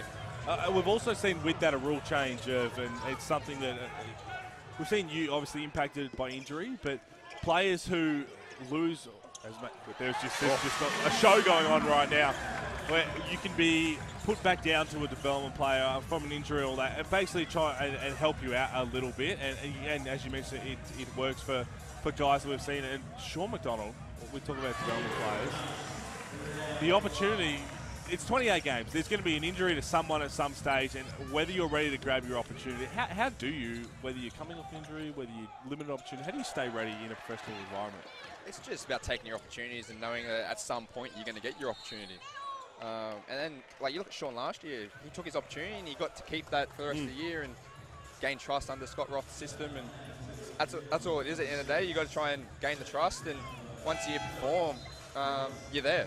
It's just about doing it consistently going forward. 10-point ball game. Perth have eaten into this. 2:16 left here in this third term. Bit of action here. Here's this dunk fest that we keep happening. Mathiang joining in, and Jackson Cartwright, he's had a really nice game. Alex Sarr had a big putback in that sequence as well. We'll see a little bit of the scuffle that broke out here. There's, of course, Harris going down underneath the basket. Sarr and Cheatham. I'll tell you what, if that... Now that is... I That's don't mind that. As round you said, 11 type stuff. I don't mind that at all, because Alex Sarr, there wasn't a whole lot in that. There was a little bit of Cheatham, you're running really close to me. Just give me a little bit of space. And again, I don't mind that from Cheatham either, saying if you're going to give me a little shove, then I'm not going anywhere. I thought that was Mayo last night between you and Melbourne United. If that was Mayo, I don't know what that is. There was nothing in that. Yeah. Not a great deal in that, but good to see a bit of feeling in this final pre-season game for New Zealand and Perth. Of course, tomorrow Illawarra and Cairns. Sydney and Brisbane finish things off. What do you look at that Bullets team? Played pretty well against Illawarra yesterday, went down, but they've got a big front line. They've got some really big boys in that lineup. How do you assess the challenge of going up against them tomorrow? Yeah, like you said, there's some big boys in that lineup. I think Rocco's, what, 7'2", 7'3", something ridiculous. And seeing Aaron Baines, a 20-20 game last night, just good to see him in form, and obviously don't want him to do that to us tomorrow night, so we'll do everything we can to mitigate that, but just great to see him having a game like that. Hopefully we see him perform even better again this year, and yeah, like, it's going to be a real challenge for us tomorrow night. They're a good side. Well coached. I think Justin Shaw's done really well with them. Yeah, we'll set the game plan ready to go for them and see how we go. Cam Glidden, well, speaking of guys who have just taken opportunity in this blitz, Cam Glidden is one of those. How do the Kings viewing this last game? Because a lot of people think throughout the blitz, okay, towards the end, certain players will sit down, won't play as much, but really it's your last fine-tuned attempt before the regular season, and you've got a week to recover. So is that how you're kind of viewing tomorrow night? Yeah, pretty much. At the end of the day, like you said, we've got one game to really prepare for round one. So every team basically is a week out from playing round one, and we all know how important every single game is in the NBL. You can't really take a night off. And we saw it last year. Well, Melbourne United missed out on DJ Vasiljevic missing over in the jungle. Exactly. I mean, that was an atmosphere over there in that game. But yeah, like, it's not like an NBA season where it's 82 games. It's funny. Everyone says, I'm sure you heard it when you were playing, that it's a long season, which it is, but it's only 28 games and every game does matter. So, yeah, you got to go into the game and give it your all. Even in these games mean so much. Like you said, to fine-tune, ready for round one. If you haven't heard, every moment matters too. If you haven't heard my voice repeating that a couple of times on the advert. I like it. Very good voice over that one. Dulcet tones of Pete Hooley. Abercrombie for three. Stepping into one in rhythm. That won't go. 65-54. It's 11-point spread. Been pretty evenly matched over this term so far. 13 points the margin at halftime the way of New Zealand. So Perth have eaten into that a little bit. And they fight for the ball on the hardwood. Energetic fans here in the Gold Coast. Yeah. Overall, how you enjoyed your week up here, Glove? Loved it. people in the city and surfers, whatever it is, when you've gone out. A couple people have asked for photos here and there. They've really embraced basketball this week, and you're seeing it this week. I think the fans have come out. I think a team up here would be awesome. I think the fans... It's not going to be hard to fill, is it, your team up here? No, I think, honestly, I think the fans want it as well. And the more teams we have in the league, the better, really. I think every time our league continues to grow with an extra team, I think just the talent pool is there, and we get to see more talent on display. Wouldn't be the worst away trip of all time either. Just quietly. Wouldn't be bad at all. 40 seconds left in this third term. Great to have Angus Glover with us. Sydney King. Oh my. Cheatham with the 360 making his way to the cup. He's just doing it for fun now. Be a problem, I'm telling you. I want to see another dunk like he did the first night. Oh, you must have been coming back from... You need to check the second quarter here. I forgot you were over there having sushi. Get on the NBL It might have been socials. better than his first one. Oh, okay.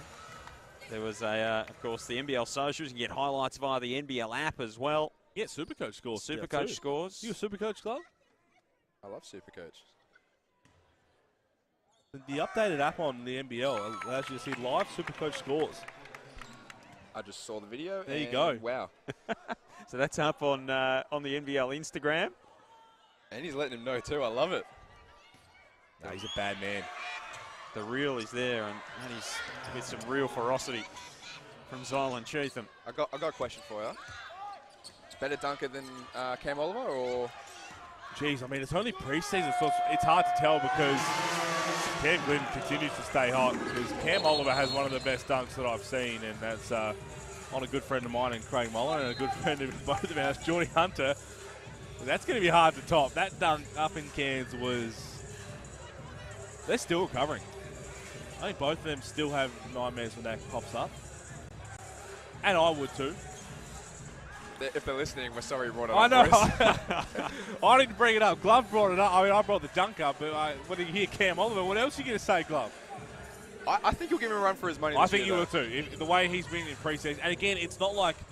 You got to think about it. So these are the passes. The passes are coming from Jackson Carra. Wait till Will McDowell White steps onto the floor and they build that connection. And he just times his off-ball move really well. It's not like he has to force it and he has to get downhill or do all the movement himself. I actually think when Will comes back in the lineup that it's going to free Jackson up a lot more. I think it is too. Yeah, I think that for sure. I think right now he's trying to be a point guard where he's going to slot off the ball and really get going scoring-wise, and I think that lineup of Will McDowell-White, the backcourt hyphens, Tom Abercrombie, Finn Delaney, and Zylan Cheatham, that's going to be a really tough lineup. About to get to three-quarter time. Glidden might fire up another one here. Not quite. 13 points for Cam Glidden. He's 4 of 8 from downtown. And we get to three-quarter time with 10 points between these two teams. We are back where we started at quarter time. 59-69, and a tech foul's been called by the look of that as well. In there, John Riley walking over and chatting to Scott Butler on the bench.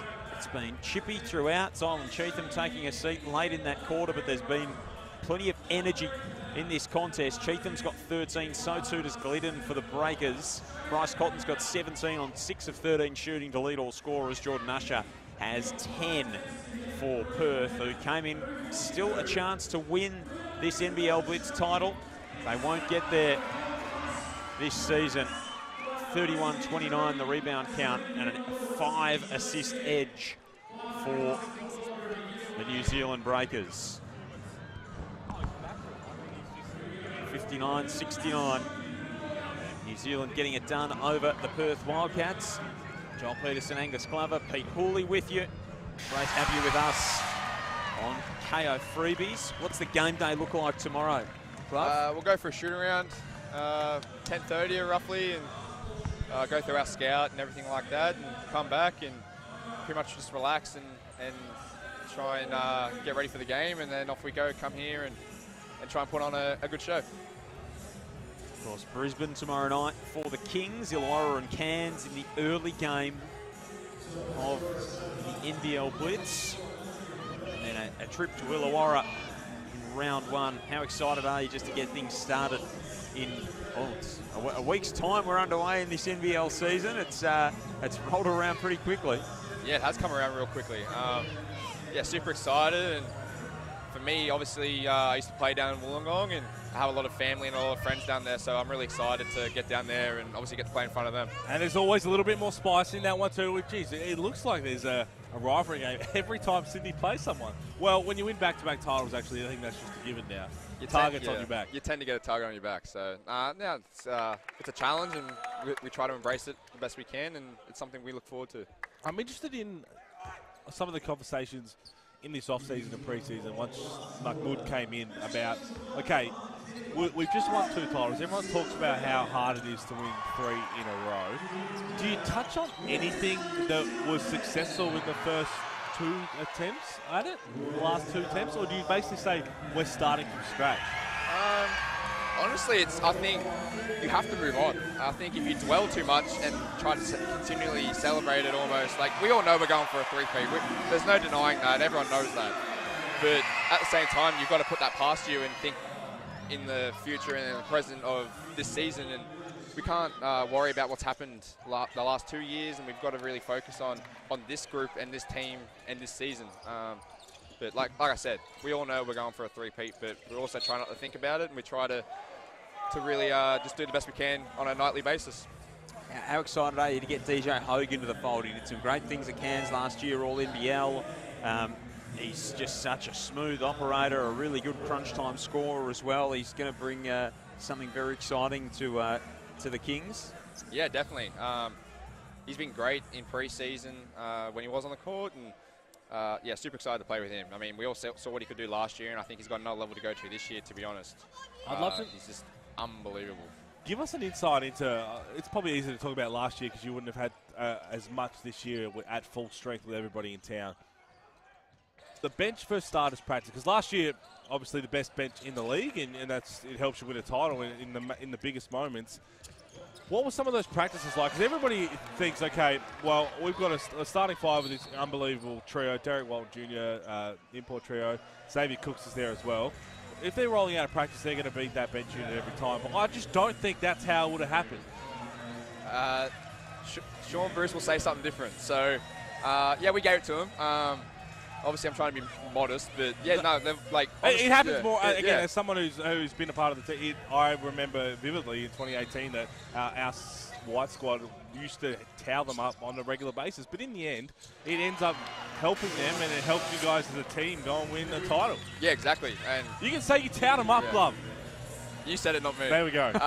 But yeah, like I feel like for us, like last year and even the year before, we saw it as a challenge every single day that we want to outperform these guys and also help them get better. So it was just a good environment to be around in terms of everyone wanting to go the extra mile to, even though we're trying to win that scrimmage or whatever it is, we're really trying to get each other better. And I think the last 2 years especially, you've seen growth in everyone over a season, and that's ultimately what's helped us win those championships. Perth might be making a little run at this here, the Wildcats. Back to 7 points the spread. 8.5 minutes remaining in the contest. New Zealand did lead by 17 in that second term. Had it at 60-43. Bryce Cotton's got 19. Jackson Cartwright can't hit there.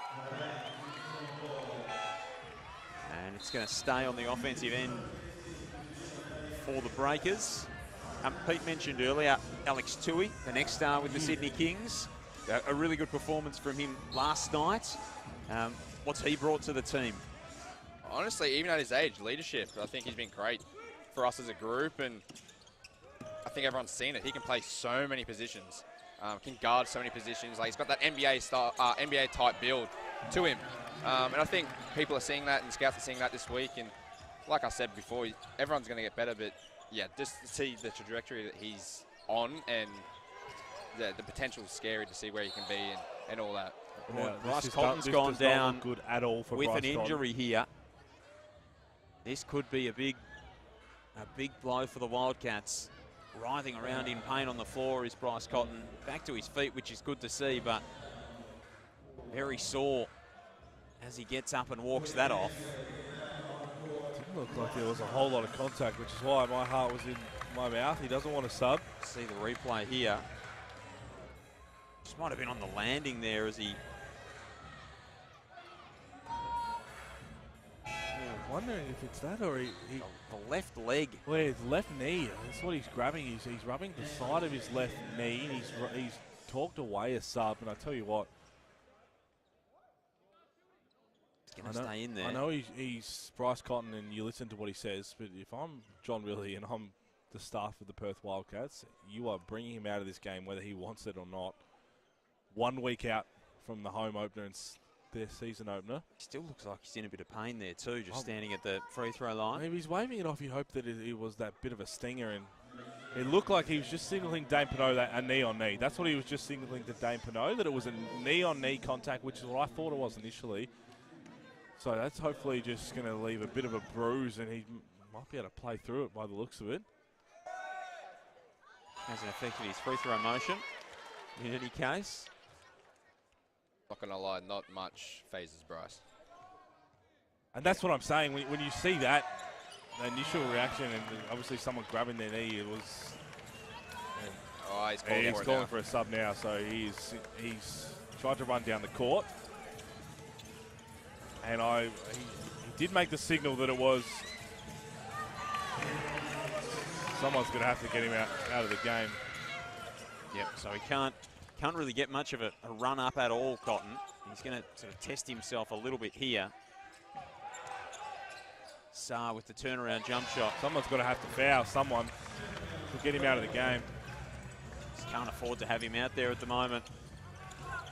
Just too much of a valuable commodity. Usher in the fast break. Throws it down. That'll do for Modi Mayor. Perth have closed it all the way back to a 3-point game, and Bryce Cotton will get that sub. And that will be an interesting watch heading into a home opener in 8 days' time for the Perth Wildcats. Just what that injury appears to be for Bryce Cotton. Yeah, all we can say is what we saw, and I did see him go up to Dane Pinot and say, make that signal that it was a knee-on-knee clash, and kind of the way he reacted, and you could see he bounced back up and was moving around. As soon as he tried to run back down the floor, he was no good, and he's off getting it checked out right now. So I don't think we're going to see him the rest of this game. I think they'll just take that precautionary approach. That'd be the prudent decision, would it not? Just to let him sit. Obviously waved it off, and there's no point in even trying to tape it up or do any of that. You're putting ice straight on it and calling it a night. Even if he wants to come back on, realistically, like you said, 8 days till game 1. Sit him out. I reckon he'd take a bit of convincing, though. Yeah. I think he would have some pull, to be honest. Yes. The type of player he is. Very true. Most things that Bryce say would go, you would imagine. So it's 69-72.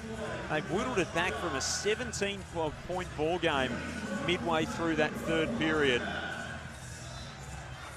And it is back to 3 points with Perth making a real run at things here. Cotton just about to take a seat at the back of the bench. Ty Webster's over there on the exercise bike on the Perth bench. Just chatting to the guys at the back of the bench. He was a little dejected when they were having a look at it, but obviously had a little laugh there with Jesse Wagstaff.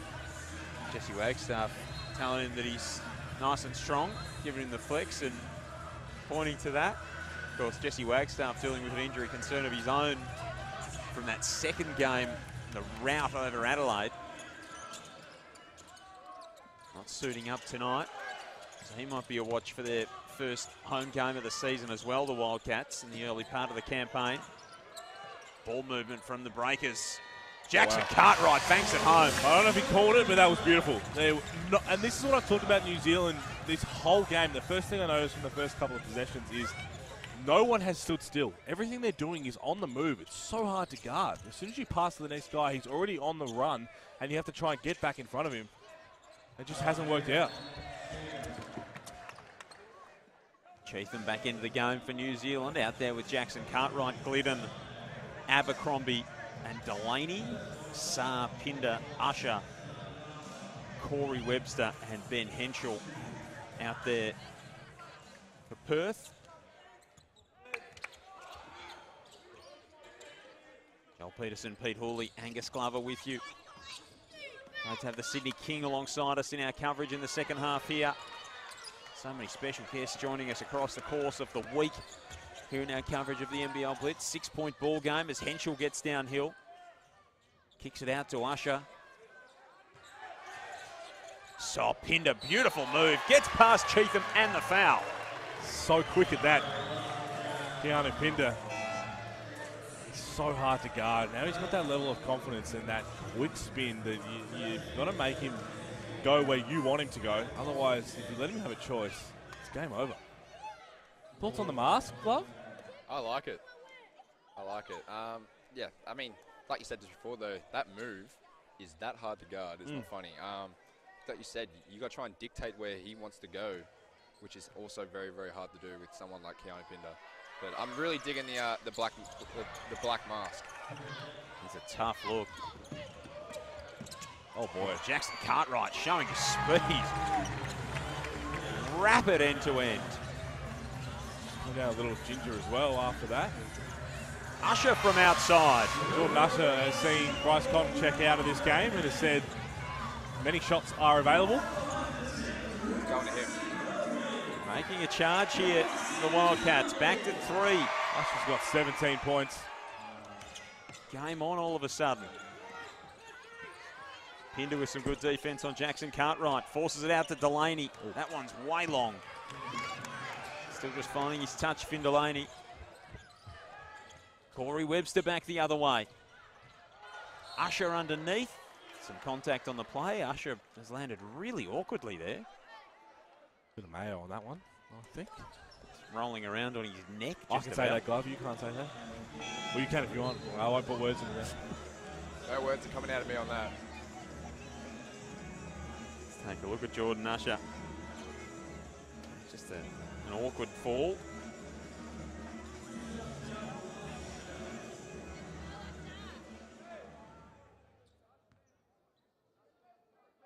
We were chatting about uniforms earlier. Glove. The Sydney Kings uniform is a thing of beauty, so exclude yourself from the conversation. Well, yes.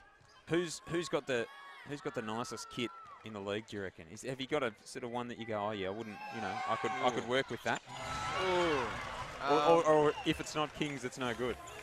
I mean, realistically, if it's not Kings, it's no good. But I think what Breakers have done the last couple of years, honestly, it's a nice transition, Miami right? Vice type look. I quite like it. It's that for me, or the can snake skin has gone up a notch too. Yeah, that's another one that's pretty cool to look at. And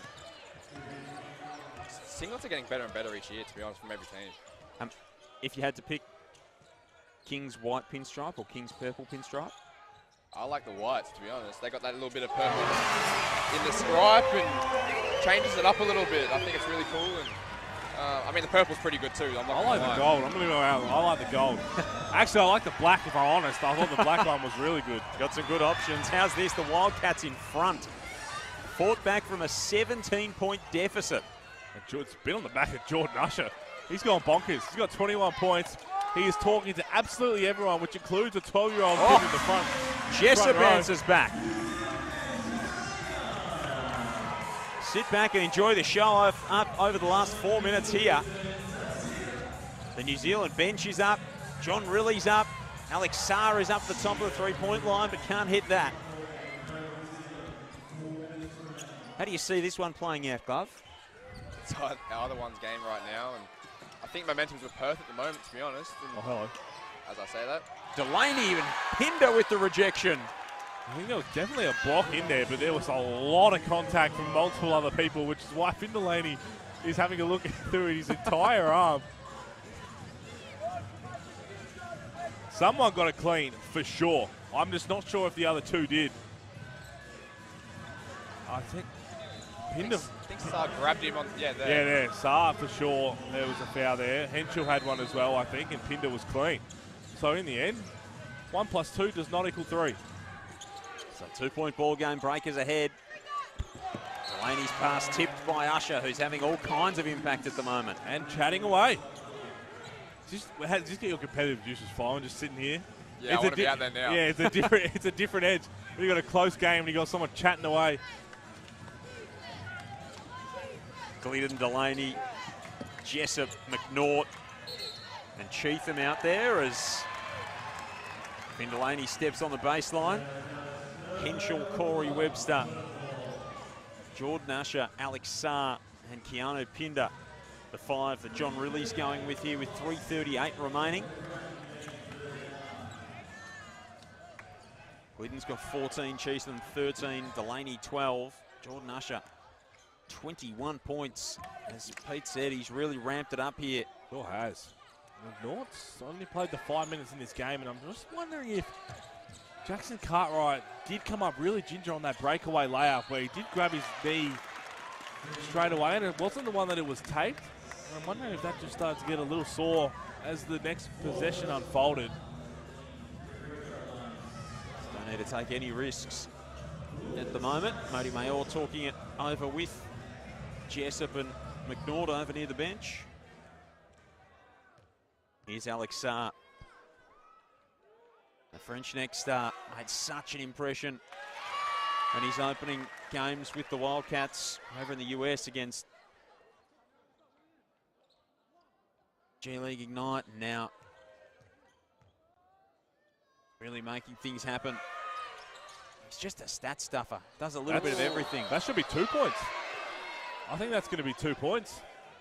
So Saar had sort of missed the free throw. Well, they're saying an offensive goaltending.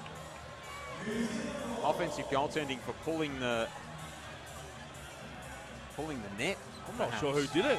Yeah, I think this is going to get looked at from John Riley. I think it's a good idea. There was a lot of hands in there. So 79-80. 3:18 remaining in the ball game. So this is going to be a coach's challenge here. Or maybe it's not in the end. They're going to rescind the timeout.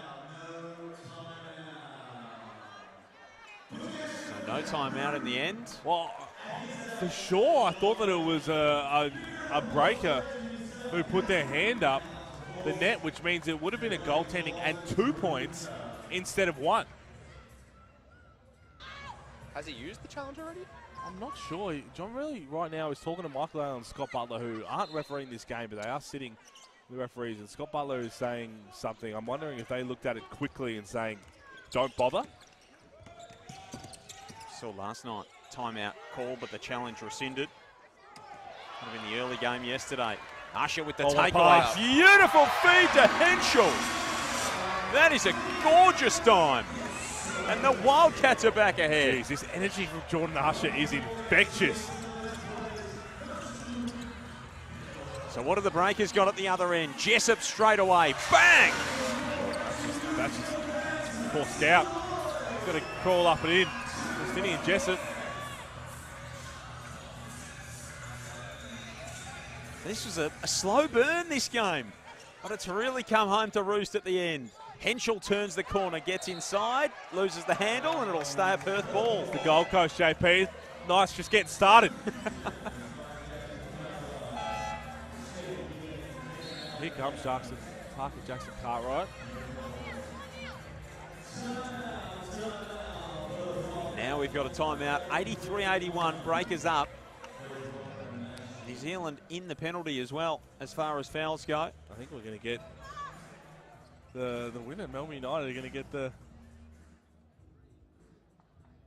Ladies and gentlemen, as New Zealand have won 2 quarters in this game, with the way that the point system works in the NBL Blitz, regardless of what happens in this game and the games tomorrow, Melbourne United will finish on top. Therefore, they will win the Loggins Bruton Cup.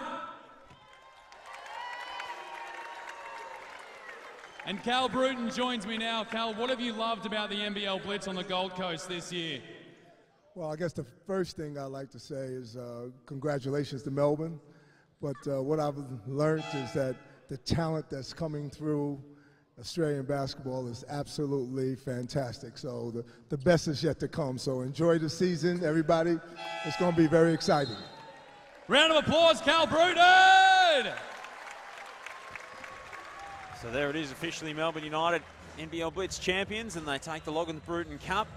Of course, the Ray Borner MVP award still to be handed out, and that might go right down to the wire tomorrow afternoon. Great to have Cal Bruton here. Great to catch up with Ray Borner a little bit earlier. Terrific to have Angus Glover with us here courtside. Joel Peterson and Pete Hooley with you. How aware are you as a younger player, Angus, and you know, you've grown up around basketball and played so much of it through junior years, that the guys like Cal and Ray Borner, the history of the game being honoured, we mentioned it earlier, that it's great to see that history being recognised. How aware of it as younger players are you? For me personally, I am, and I think it's becoming more common around the league that about the history of our league and the star players we had back in the day and everything like that. And, I mean, I know us personally at Sydney, we've gone right back to the start for our history and gone through all the years prior and really learned what the Sydney Kings was about and what they were about back in the day and everything like that. So it's really cool to see. 84-83, 2 minutes remaining in this one. So it's a 1-point ball game, Perth ahead. Saar, baseline jumper, a little bit strong. Breakers will have the chance to answer back. Cheatham running the floor. Awkward fall, but he looks like he's okay. We talk about that after timeout set from John Lee and the Wildcats. Got Corey Webster an open look three. Beautifully executed, but even better drawn up. And that's what makes a coach happy. I know they've had a really poor start to this game, but if you can execute like that after a timeout, it's going to leave some good things on the edit in the morning. Nothing worse than leaving too many bad things. Does it still happen? You're a veteran now, but does it still happen where you make a play, and even whether you're subbed out after or you're not, in the back of your mind, you're just like, this is 100% going on a bad edit in the morning, and I'm hopefully not going to get blasted in front of the team. That's happened, that's for sure. Yeah, like, it happens all the time. I mean, at the end of the day, we are human as players. We are going to make mistakes. But, yeah, there's definitely times out there when you think, yep, that's being shown Monday morning or whenever it is. And did anyone show Geordie's two Shaqtin' a Fool moments from the same game last night? I actually think he escaped. He escaped both? I think he escaped. Oh, 2 in 1 game I thought was kind of impressive. Yeah, I actually think he escaped. And both were trying to lay it up too, which is strange. 3 from Jessup. He's up to 12. Back to a 2-point New Zealand lead. He's very lucky there, Geordie Hunter. Very lucky. Henschel, step back. Look at that! Oh, he's tough. He is going to be a star for a long time, Ben Henschel. The confidence he shows as an 18-year-old, crazy. Late game situation, the teenager getting it done. Jackson Cartwright slings it to Delaney. It's a shootout. We're shooting from the hip. Back and forth, it doesn't get much better than this. Henschel now to Saar. He wants to work inside, left alone. Can't quite tie it up. Perth ball. It'll stay a Perth ball. 5 remaining, 87-89. The trophy's not there for the taking, but they are playing like it is, these two teams. Well, as we said, again, this is situational. This is the last time you get to have situational type basketball that isn't against your own team. So the call is a red ball. Michael Aylan reviewing this. Scary with the bald head, man, I'm telling you. Yes, I've got red ball. Ran into him in the lift last night at the hotel. Is he staying with us? Yep. Yep. He's looking fit.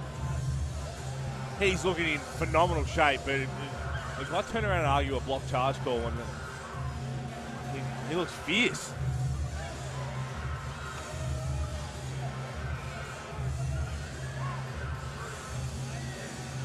So 2-point ball game. And the review to see. Big decision here. Who'll have it out of the dead ball. Red ball. It stands as a red ball. Red ball. So the Wildcats will take possession.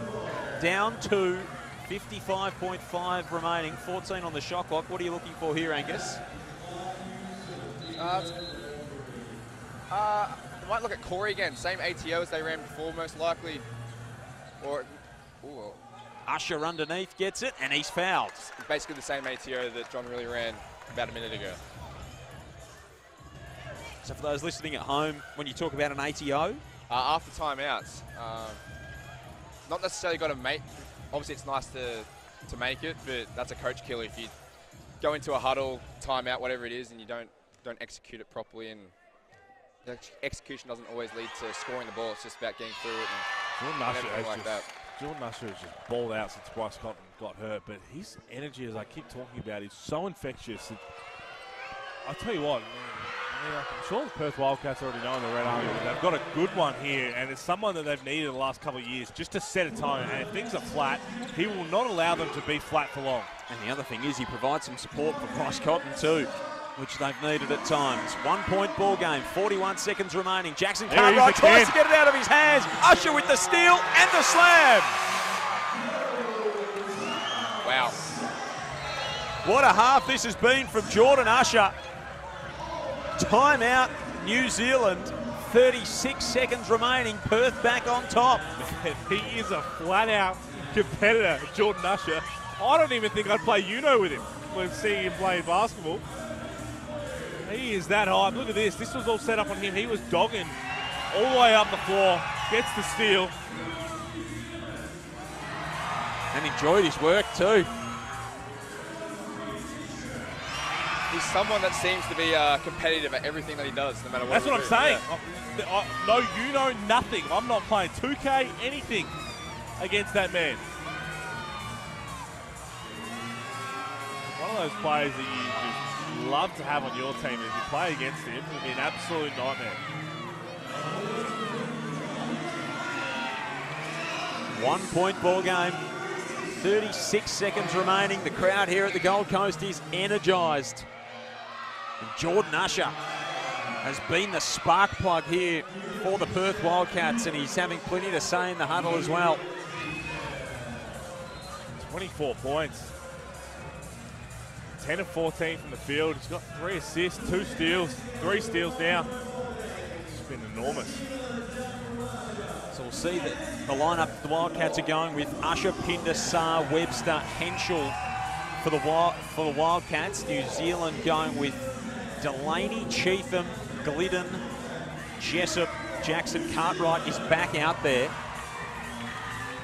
What do you think Mody Mayor's drawn up here, Glove? I think it's for Jessup. Hit a couple of threes late. Yeah, I think it'll be for a 3. He's got the option because Glidden's out there as well, so it's been a bit of a diversion play. You think it'd be for either one of them. 8 on the shot clock. Jackson Cartwright doesn't see a lot that he likes. Tries to get all the way inside. 2 now. 1 on the shot clock. Tries to float it home. Can't get it to go. Fights for the loose ball. Usher's in there again, making his presence felt. Great defense there from the Wildcats. This man is a bull. This man is an absolute bull. They just gave Jackson Cartwright nowhere to go at the top of the three-point line. And Jordan Usher's going to step to the stripe. Finn Delaney's fouled out of the game. That was his 5th personal. I just feel that this is, I know they've got another piece to add to that Jordan Usher vibe of what made Perth so successful in the glory days of them consistently winning. You talk about Damian Martin type attitude where I'm going to make us turn this thing around, or I'm going to set a tone early. You get that and so much more from Jordan Usher right now, and it's a really good piece to have. Critical free throws for Usher. He split his last 2, makes the first. On the flip side, as you mentioned, Glow, I'm a little disappointed in that execution as well from the Breakers. They didn't look like they got in their right spots. Yeah, saw a couple of them looking at each other there, and don't know if that was the exact play drawn up. 92-89, 15 seconds remaining. The Breakers could get 1 look at it or a couple. Cheatham straight away 3, no. Webster was up for the rebound. Foul on the play. Had a good look. Mody Mayor turns away in frustration, and Silent Cheatham buries his head in his jersey. I tell you what, and again, this doesn't show up on a stat sheet for a guy like Alex Saar, but the awareness not to leave any shooters on this side of the floor to go and help that extra rotation with Silent Cheatham was enormous. And I'm going to give him the credit and say that he knew exactly what he was doing. because if you do that, the extra pass to the corner is Cam Glidden, who's been on fire today. But you say, you know what? I'm going to let Zylan Cheatham tee off. He's hit one tonight, but you'd rather Zylan Cheatham shooting the 3 ball than Cam Glidden with how Cam Glidden's been shooting. Every breaker out there has got double digits on the evening. Jordan Usher's got 26, and Webster misses the first free throw. Just kicks the door, ever so ajar. So Corey Webster, 9.8 remaining. Nails the second. Abercrombie won't waste any time getting it into Jackson Cartwright. And Usher fouls the speedy Breakers point guard. Doesn't matter, they're not in the bonus.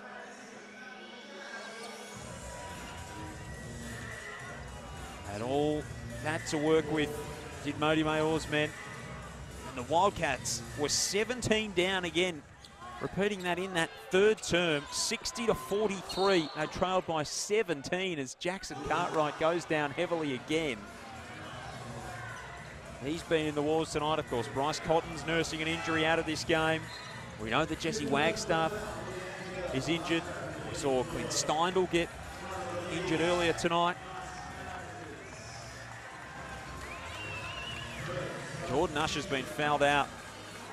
26 points and a virtuoso performance in the second half. He has been immense for Perth and really the reason that they're going to probably run out winners of this one. Enormous fight back. It looked like it was going to get ugly for a while there. Usher was just outstanding. So it'll take near a miracle from here for the Breakers. Jessup straight away. Waste no time. It won't go. Abercrombie the prayer. And the Wildcats complete a 17-point comeback to win by 4. They trailed 60-43 in the third term. And they roll all the way back to overcome New Zealand by 4 and make a perfect start to their pre-season. 3-0 at the NBL Blitz. While they didn't take the title, they take home the chocolates tonight. 93-89, paced by 26 points from Jordan Usher, 21 from Bryce Cotton, another solid performance from Alex Sarr. The Breakers had 5 in double digits. In fact, 6 in double digits. Glidden was hot from downtown again with 14. Jackson Cartwright had 15. Jessup 12, including a couple of big threes, and Finn Delaney got going late with 15. Zylan Cheatham with a couple of highlight plays for his 13 points. But that was a pretty solid performance in the end from the Wildcats, Pete. The second half would really belong to Jordan Usher and enough to get him the W. Well, again, it was on the defensive end. If that's the way they're going to play for 4 quarters, they're going to be really tough to beat. That's what we saw the first 2 games, and only needed 1 half to do it in this one. So very impressive for all the way back. And Angus Glover just brought the entertainment in the second half. He brought the game nice and close. Had a good finish. Well, it looked like we were heading to a 50-point game until you came. So I much appreciate you stepping in for the void. But you've got big things on this tomorrow. But you've got big things on this year, man. The three-peat, you're in very, very, very, very rare territory. Yeah, for sure. And you're going to I know you're going to be annoyed because you're going to hear it throughout the entire year. Yeah, for sure. I mean, it's a part of it, right? I mean, like I said before earlier, that we know what's at stake. Having a chance to win 3 in a row, but something we're not going to shy away from, obviously. But yeah, it's obviously very rare territory. I think obviously Sydney's done it once before, and maybe one other team, if I'm right. So yeah, very rare territory. Well, Angus, all the very best for tomorrow, all the very best for the season. Thanks for your company tonight. It's been great fun having you with us here on our coverage. Pete, thank you. You'll be back tomorrow. I will be, yeah. 1 more to go. Here I am thinking I was getting ready for next week, but we'll cross that bridge when we get there. We'll be over in Perth for round 1. It's going to be good fun on next Friday night. So tomorrow, the final day of the NBL Blitz. Illawarra and Cairns from 5 o'clock. Sydney and Brisbane close things out. All of that coverage on KO Freebies. On behalf of myself, Joel Peterson, Pete Hooley, Angus Glover joining us today. We had Ray Borner join us as well. Derek Rucker as part of our commentary team. All the crew behind the scenes here. Thanks very much for your company on day 6 of the NBL Blitz. Melbourne United will take home the trophy. 2 more games to come tomorrow. You can catch it all right here on KO Freebies. That's right. I like the whites, to be honest. They got that little bit of purple.